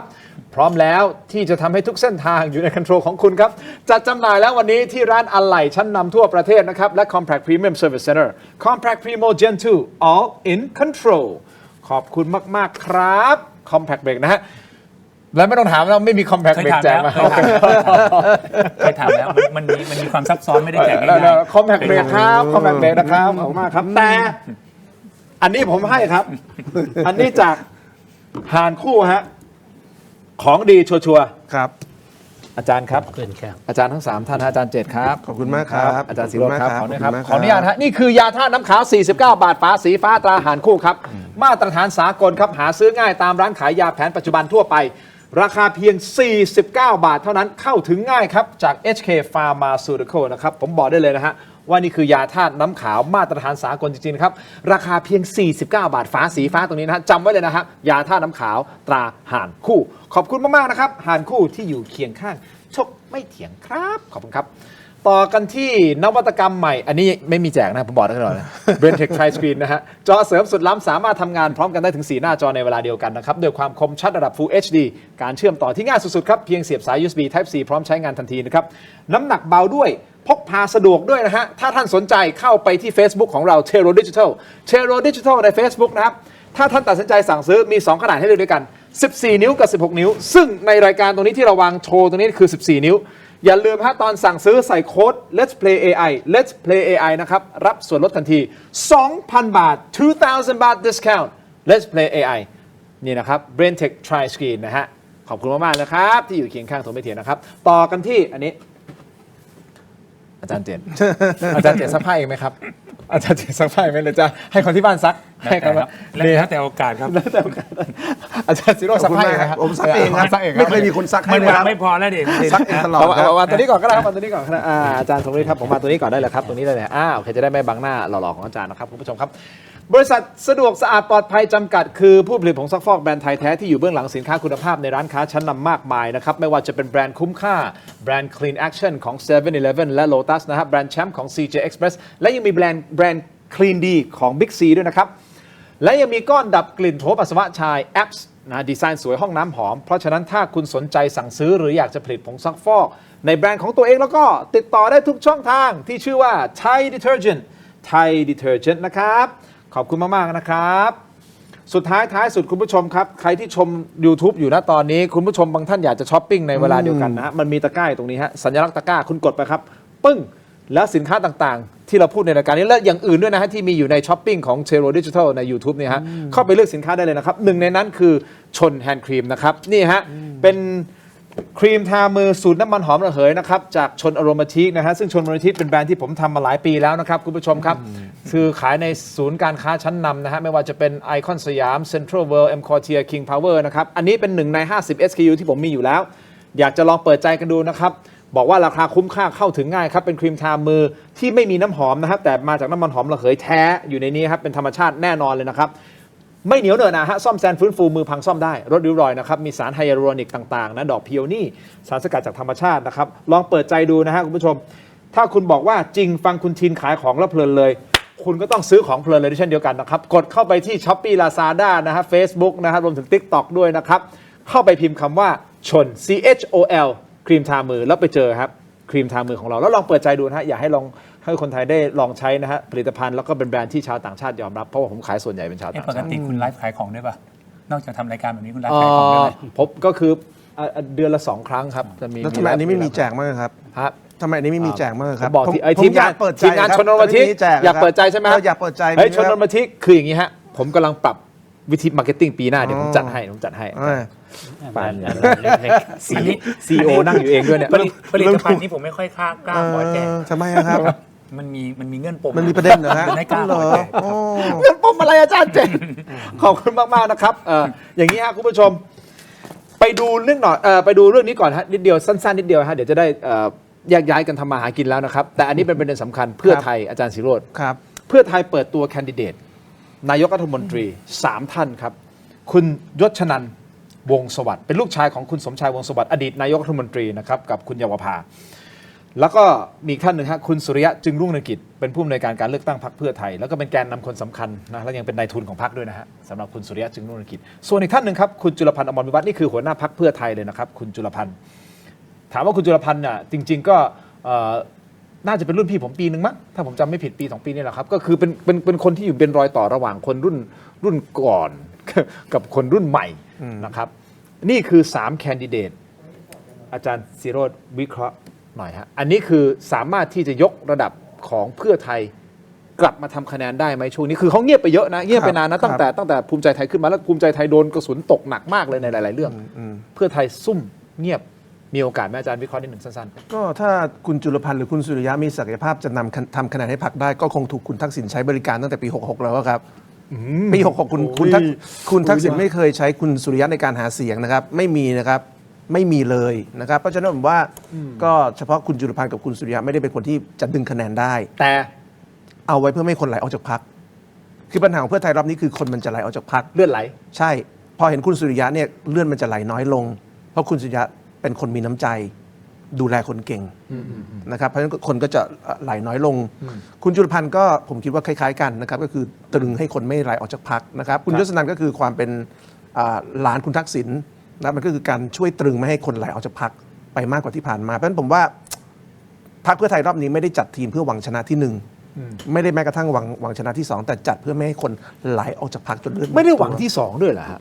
ศักยภาพตรงนี้หวังไม่ได้ ณตอนนี้เลยใช่ห ไม่ได้คุณจุลพันธ์ในแง่การเมืองเป็นรัฐมนตรีช่วยเองนะครับแคนดิเดตนายกเป็นรัฐมนตรีช่วยมาก่อนตำแหน่งรัฐมนตรีช่วยเล็กมากนะครับในแง่การเมืองลองนึกถึงเทียบกับคุณสุริยะดีครับแกเป็นรัฐมนตรีมากี่กระทรวงกว่าที่แกจะได้เป็นแคนดิเดตนายกคุณอนุทินเนี่ยทำงานการเมืองมากี่ปีก็จะได้เป็นแคนดิเดตนายกเพราะฉะนั้นวันนี้ผมว่ามันก็คือการจัดเพื่อตรึงไม่ให้คนออกจากพรรคนะครับแล้วก็มันก็สะท้อนว่าตอนนี้พรรคเขาไม่มีคนนะใช่ไหมอย่างสมมติเขาได้อย่างคุณชาติชาติมาอย่างเงี้ยนะครับถ้าอย่างเงี้ยดึงคะแนนได้ถ้าได้ชาติชาติมาลีดเพื่อไทยเนี่ยดึงคะแนนได้แต่ถ้าเป็นสูตรเนี่ยดึงคะแนนไม่ได้ทำได้แค่ไม่ให้คนไหลออก แล้วอาจารย์ยศชนันท์นะครับเป็นนักวิชาการเป็นอะไรอาจารย์มองคุณยศชนันท์ยังไงไม่สามารถคือคนรุ่นใหม่เป็นคนนักวิชาการโอ้โหแบบ ถ้าผมจะเลือกคุณยศนันท์ผมก็เลือกดร.สุชาติชวีก็ได้เพราะเป็นนักวิชาการเหมือนกันแล้วคือผมเป็นเอาอย่างนี้ทุกคนที่เป็นนักวิชาการเนี่ยนะผมจะไม่เลือกใครเป็นนายกด้วยเหตุผลว่าเขาเป็นนักวิชาการนะ โอเค ผมคิดว่าการจะเลือกใครเป็นนายกหนึ่งคือดูความสามารถในการบริหารประเทศ ดูนโยบาย ดูจุดยืนเพราะว่าปัญหาของเพื่อไทยรอบนี้คือหนึ่งเราไม่รู้ว่าสิ่งที่คนเหล่านี้จะใช้ในการหาเสียงนี่คืออะไร เช่น รอบนี้จะพูดเรื่องค่าแรงไหมล่ะ โอเค แล้วถ้าพูดคุณจะพูดเท่าไหร่ โอเค ใช่ไหมครับสมมติคุณพูดเรื่องค่าแรงปุ๊บคุณพูดว่า600 บาทคุณก็จะถามว่าเราจะเชื่อได้ยังไง เพราะว่า2 ปีก็ไม่ทำถ้าเขาจะเพิ่มเป็น700 บาทคนก็จะยิ่งว่าเขามากขึ้น ถ้าเขาไม่พูดคนก็จะยิ่งว่ามากขึ้นไปอีกเพราะฉะนั้นวันนี้ปัญหาเพื่อไทยมันไม่ใช่เรื่องแคนดิเดตนะครับมันเป็นปัญหาความไม่เชื่อถือคือการเป็นรัฐบาล2 ปีแล้วทำงานไม่ได้ไม่มีผลงานเนี่ยมันเป็นเรื่องใหญ่ว่าพอไม่มีผลงานเนี่ยรอบนี้คุณจะเอาอะไรไปหาเสียงไงอย่างตอนเช้าคุณจุลพันธ์บอกว่าเลือกเพื่อไทยไปมีกินมีเกียรติมีใช้มีศักดิ์ศรีแค่นี้คนก็ด่าแล้วว่า คือประโยคนี้พูดไม่ได้แล้วไอ้มีกินมีเกียรติมีใช้มีศักดิ์ศรีอ่ะ โอเค พูดไม่ได้แล้ว สิ่งที่อาจารย์ศิโรจน์พูดผมเพิ่มนิดเดียวเดี๋ยวจะใช้เวลาไม่นานนะฮะก็กลายเป็นว่าย้ายพักที่ค่อนข้างฮือฮามากเลยนะฮะก็คือนายกเบี้ยวนี่บอกว่าป้องกันการเลื่อนไหลใช่ไหมอันนี้มันเลื่อนไหลหรือเปล่าไม่แน่ใจคุณผู้ชมครับนี่ฮะ เป็นการเปิดตัวผู้สมัครสสรวมการย้ายพรรคที่สร้างเสียงฮือฮาเมื่อวานนี้ก็คือนายกเบี้ยวก็คือคุณกฤษดาหลีนวรัตน์อดีตนายกเทศมนตรีธัญบุรีนะครับควงลูกชายซึ่งก็คือคุณมนัสนันท์นะหรือว่าสสฟลุกนะครับอดีตสสปทุมธานีเนี่ยนะฮะของพรรคเพื่อไทยย้ายเข้าไปอยู่ภูมิใจไทยเนี่ยฮะต้อนรับอย่างอบอุ่น โดยคุณ ครับ อนุทินก็มารับนะแล้วก็ใส่เสื้อพรรคให้ด้วยตนเอง อันนี้ย้ายมาอยู่ตรงนี้แล้วจากเพื่อไทย และที่สำคัญคือจริงๆ บ้านนี้เขาก็เคยเป็นคู่กัดกับบิ๊กแจ๊ดนะท่านพลตำรวจโทคำรณวิทย์ทูปกระจ่างนะครับ อดีตผู้บัญชาการอะไรนะพี่บิ๊กแจ๊ดเขาอดีตผู้บัญชาการแต่ ผู้ยังสอบสวนกลางมั้ง ไม่ใช่สอบสวนกลางครับไม่ใช่สอบสวนกลาง นครบาล บชน บชนมันนครบาล นครบาล นครบาลใช่ซึ่งก่อนหน้านี้ท่านก็ย้ายมาจากพรรคเพื่อไทยเช่นเดียวกัน มันกลายเป็นว่าอยู่ในคนพื้นที่เดียวกันมาอยู่ในพรรคเดียวกัน ครับ ใช่ใช่ อาจารย์เจตจะวิเคราะห์อะไรสั้นๆไหมครับผมไม่แน่ใจว่าอาจารย์ทรงฤทธิ์จะมีอะไร จริงๆวันที่ทีมปทุมไปเนี่ยมีอีก2จังหวัดไปด้วยแต่คนไม่ค่อยรู้จักเขานะมีอีก2จังหวัดไปด้วยเหมือนกันวันเดียวเนี่ยไป3 คน ใช่ครับคืออย่างนี้คุณทินแบบที่อาจารย์ศิโรจน์พูดแหละมันคือการรักษาสถานะนะ status quo ครับ ต้องบอกว่าอย่างนี้อาจจะมีพรรคประชาชนนะพรรคเดียวที่ไม่ได้ทำการเมืองแบบเดิม ครับ ๆที่เวลาที่ใครก็ตามเห็นศักยภาพของการขับเคลื่อนในภาวะการจะเลือกตั้งนะใครคนนั้นก็จะเริ่มเป็นที่หมายปองทั้งคนมาหาเขาและดูดคนมา เป็นเรื่องแบบนี้เลยเรื่องนี้นะตั้งแต่สมัยเอาไม่ต้องนานมากก็อาจจะ20-30 ปีตั้งแต่คุณบรรหารก็เป็นเรื่องดูดแบบนี้พลเอกชวลิตก็เรื่องดูดแบบนี้นะพลเอกชาติชายก็เรื่องดูดแบบนี้อะไรมันมาแบบนี้หมดเลยพรรคประชาชนเนี่ยอาจจะไม่ได้ทำอะไรแบบนี้พรรคอื่นเนี่ยเราไม่ได้พูดถึงเราพูดถึง3 พรรคที่เป็น3 พรรคใหญ่นะพรรคเพื่อไทยทำแต่ตอนนี้เนี่ยมันเลื่อนไหลออกแต่เดิมก็เลื่อนไหลเข้าพรรคเพื่อไทยเวลาคนคิดว่าเฮ้ยพรรคเพื่อไทยมาแน่พรรคภูมิใจไทยตอนนี้ก็เป็นแบบเดิมนี่คือลักษณะการทำการเมืองแบบเดิมๆเลยคือพรรคประชาชนเนี่ยนะถ้าไม่ทำเรื่องที่เกี่ยวข้องกับสถาบันพระมหากษัตริย์นะอันเนี้ยจะเป็นความใหม่ที่ค่อนข้างจะเทียบกับพรรคอื่นแล้วมีความโดดเด่นในเรื่องความใหม่เลยแต่บรรดาพรรคทั้งหลายเหล่านี้เนี่ยเขาเก่ายังไงก็ตามไม่เกิน 2475พรรคประชาชนเนี่ยเก่าไปเกิน 2475เพราะพวกก่อการที่เคยคิดคล้ายๆกับพรรคประชาชนเนี่ยมันก่อน 2475เพราะฉะนั้นถ้าไม่มีเรื่องนี้นะพรรคประชาชนเนี่ยจะสามารถทำการเมืองใหม่ได้แต่ถ้ายังคงมีเรื่องนี้อยู่นะพรรคประชาชนเนี่ยแทบจะ100 ปีพวกนี้เนี่ยแค่ 4-50 ปีนะที่เป็นการเมืองเก่าดังนั้นบ้านเมืองไทยณจุดนี้ยังไม่มีพรรคที่เสนอตัวและให้เห็นได้เลยว่าเป็นการเมืองใหม่แต่ยุทธศาสตร์ของพรรคประชาชนมีกระแสข่าวว่าพรรคประชาชนปรับกลยุทธ์จากเชื่อใจก็คือคนดีเนี่ยเป็นคนเชื่อมือทำงานเป็นแล้วก็เริ่มประสานกับบ้านใหญ่ในบางพื้นที่แล้วนะครับ ก็อันนี้คือข่าวรายงานข่าวเข้ามาว่ามันเป็นอย่างนี้นะมีกระแสข่าวนะครับก็ไม่แน่ใจว่าไอ้กลยุทธ์นี้จะไปเติมคะแนนที่มันหล่นหายไปหรือเปล่านะครับแล้วมันจะส่งผลต่อคะแนนเสียงของพรรคอย่างไรบ้าง อันนี้แหละครับจะกลายเป็นอีกพรรคหนึ่งที่ทำการเมืองแบบพรรคพวกเดิมๆด้วยหรือเปล่าไม่รู้นี่คือสาขาอาจารย์เสริมนิดนึงเดี๋ยวผมจะได้จบที่อาจารย์ผมยังไม่รู้สึกว่าพรรคประชาชนมีบ้านใหญ่เลยนะครับมันมีใครที่อยู่เป็นบ้านใหญ่อยู่เข้าพรรคประชาชนมันไม่มีนะครับอาจจะมีท่านเดียวอาจจะมีท่านเดียวที่นามสกุลรัตนเศรษฐ์แต่คนนั้นเนี่ยเขาเป็นคนประหลาดคนหนึ่งในบ้านเขานะเขาไม่เหมือนคนอื่นในบ้านเขานะเขาเป็นคนที่ตามเรื่องการเมืองบางแบบมาเนี่ยนานพอสมควรเอาอย่างนี้แล้วกันเพราะฉะนั้นถ้าเกิดบอกว่าพรรคประชาชนมีบ้านใหญ่ผมไม่คิดว่ามีบ้านใหญ่บ้านไหนจะมาอยู่พรรคประชาชนนะ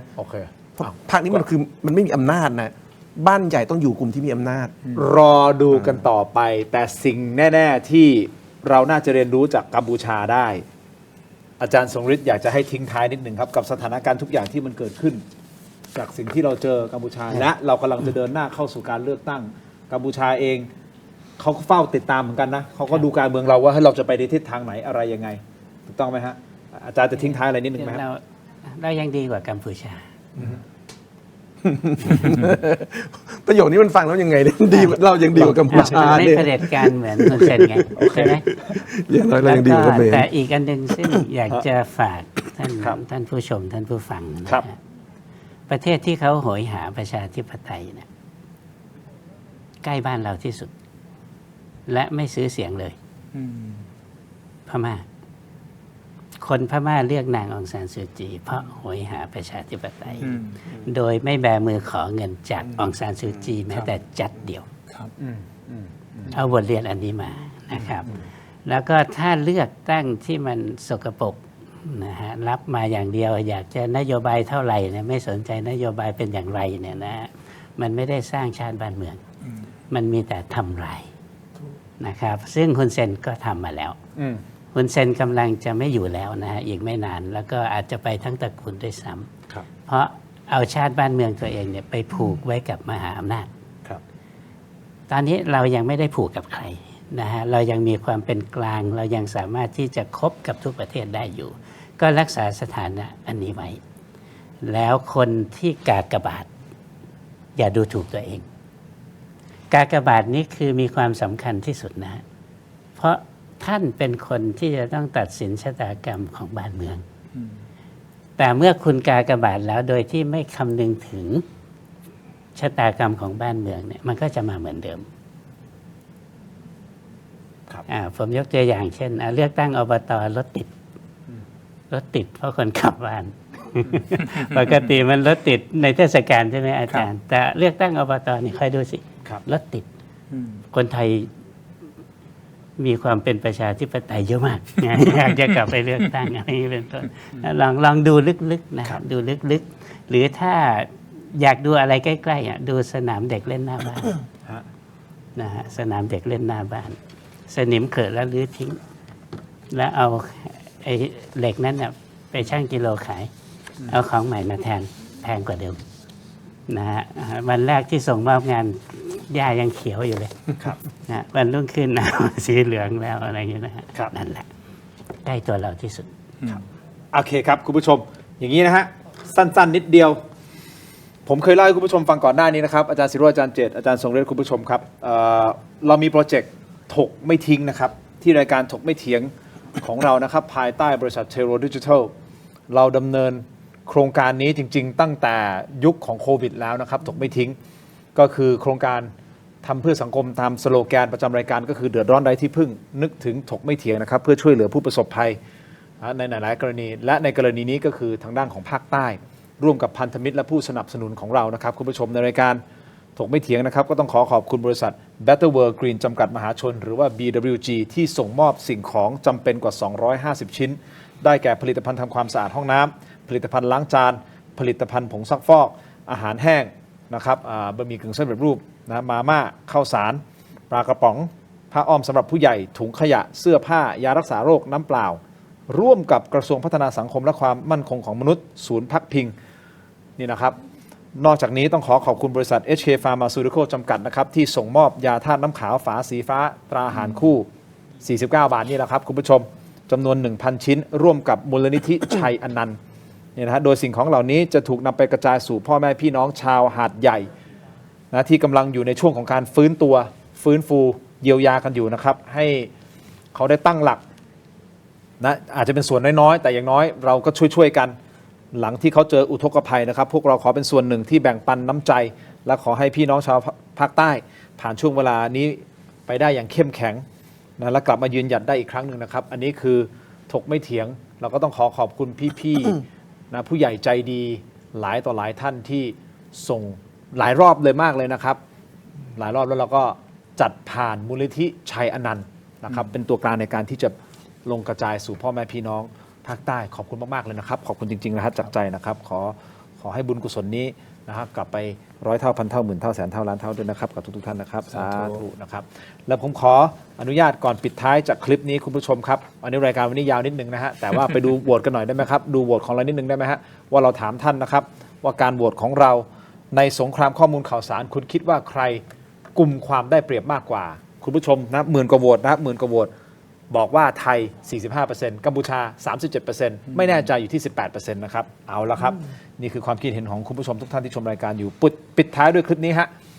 เป็นคลิปที่เมื่อช่วงเวลา 18 นาฬิกาที่ผ่านมาครับมีรายงานข่าวจากเพจ Army Military Force ว่าทหารไทยเข้ายึดคืนพื้นที่ช่องอานม้า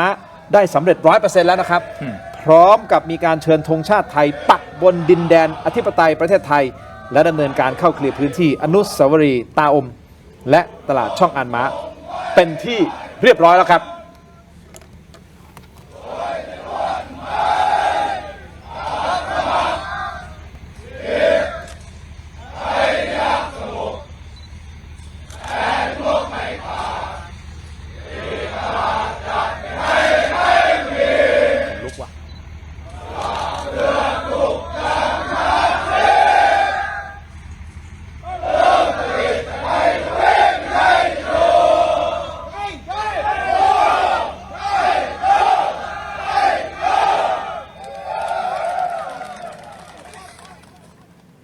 ส่งกำลังใจไปให้กับพ่อแม่พี่น้องชาวทหารครับ นี่คือเป็นเหตุหนึ่ง ครับ ที่ทำไมพี่น้องทหารหารของเรา ครั ถึ บ งบาดเจ็บล้มตาย ครับ ถ้าไม่จำเป็นต้องยึดพื้นที่เหล่านี้คืนเนี่ยเอาแต่เพียงแค่รุกไล่ให้เขมรถอยเนี่ยนะไม่ต้องมีเรื่องของการใช้บุคคลทำการรบ ครับ แต่การที่ต้องใช้บุคคลทำการรบ ก็เพื่อที่จะไปยึดคืนผืนแผ่นดินเหล่านี้แหละ ครับ เพราะฉะนั้นเวลาคนที่พูดเนี่ยว่าทำไมต้องทำแบบนี้นะคุณต้องรู้ ครับ ว่ายุทธศาสตร์ทางการทหารเนี่ยมันมีรายละเอียดอยู่ ครับ การเข้ายึดพื้นที่แบบนี้ มันยังคงต้องใช้บุคคลทำการรบ ครับ ต้องเห็นใจพวกเขา ครับส่งกำลังใจไปให้วันนี้ขอบคุณอาจารย์ทั้ง 3 ท่านมากๆเลยนะครับอาจารย์ครับอาจารย์ครับ ขอบคุณครับ อาจาย์ ขอบคุณครับขอบคุณครับ ขอบคุณทุกท่านสำหรับการติดตามครับนี่คือถกไปเถียงลาไปก่อนครับสวัสดีครับ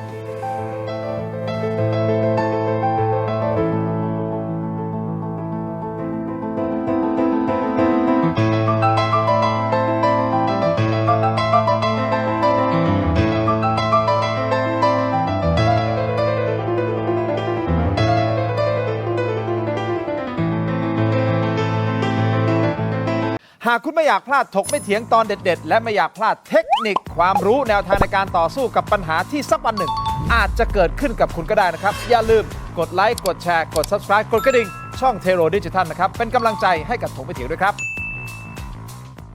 มีคุณผู้ชมถามเข้ามามากมายนะครับว่าถกไม่เถียงมีวิธีการร้องทุกข์อย่างไร เรามีขั้นตอนง่ายๆ ดังต่อไปนี้ครับเริ่มต้นจากสแกน QR Code นี้เลยครับ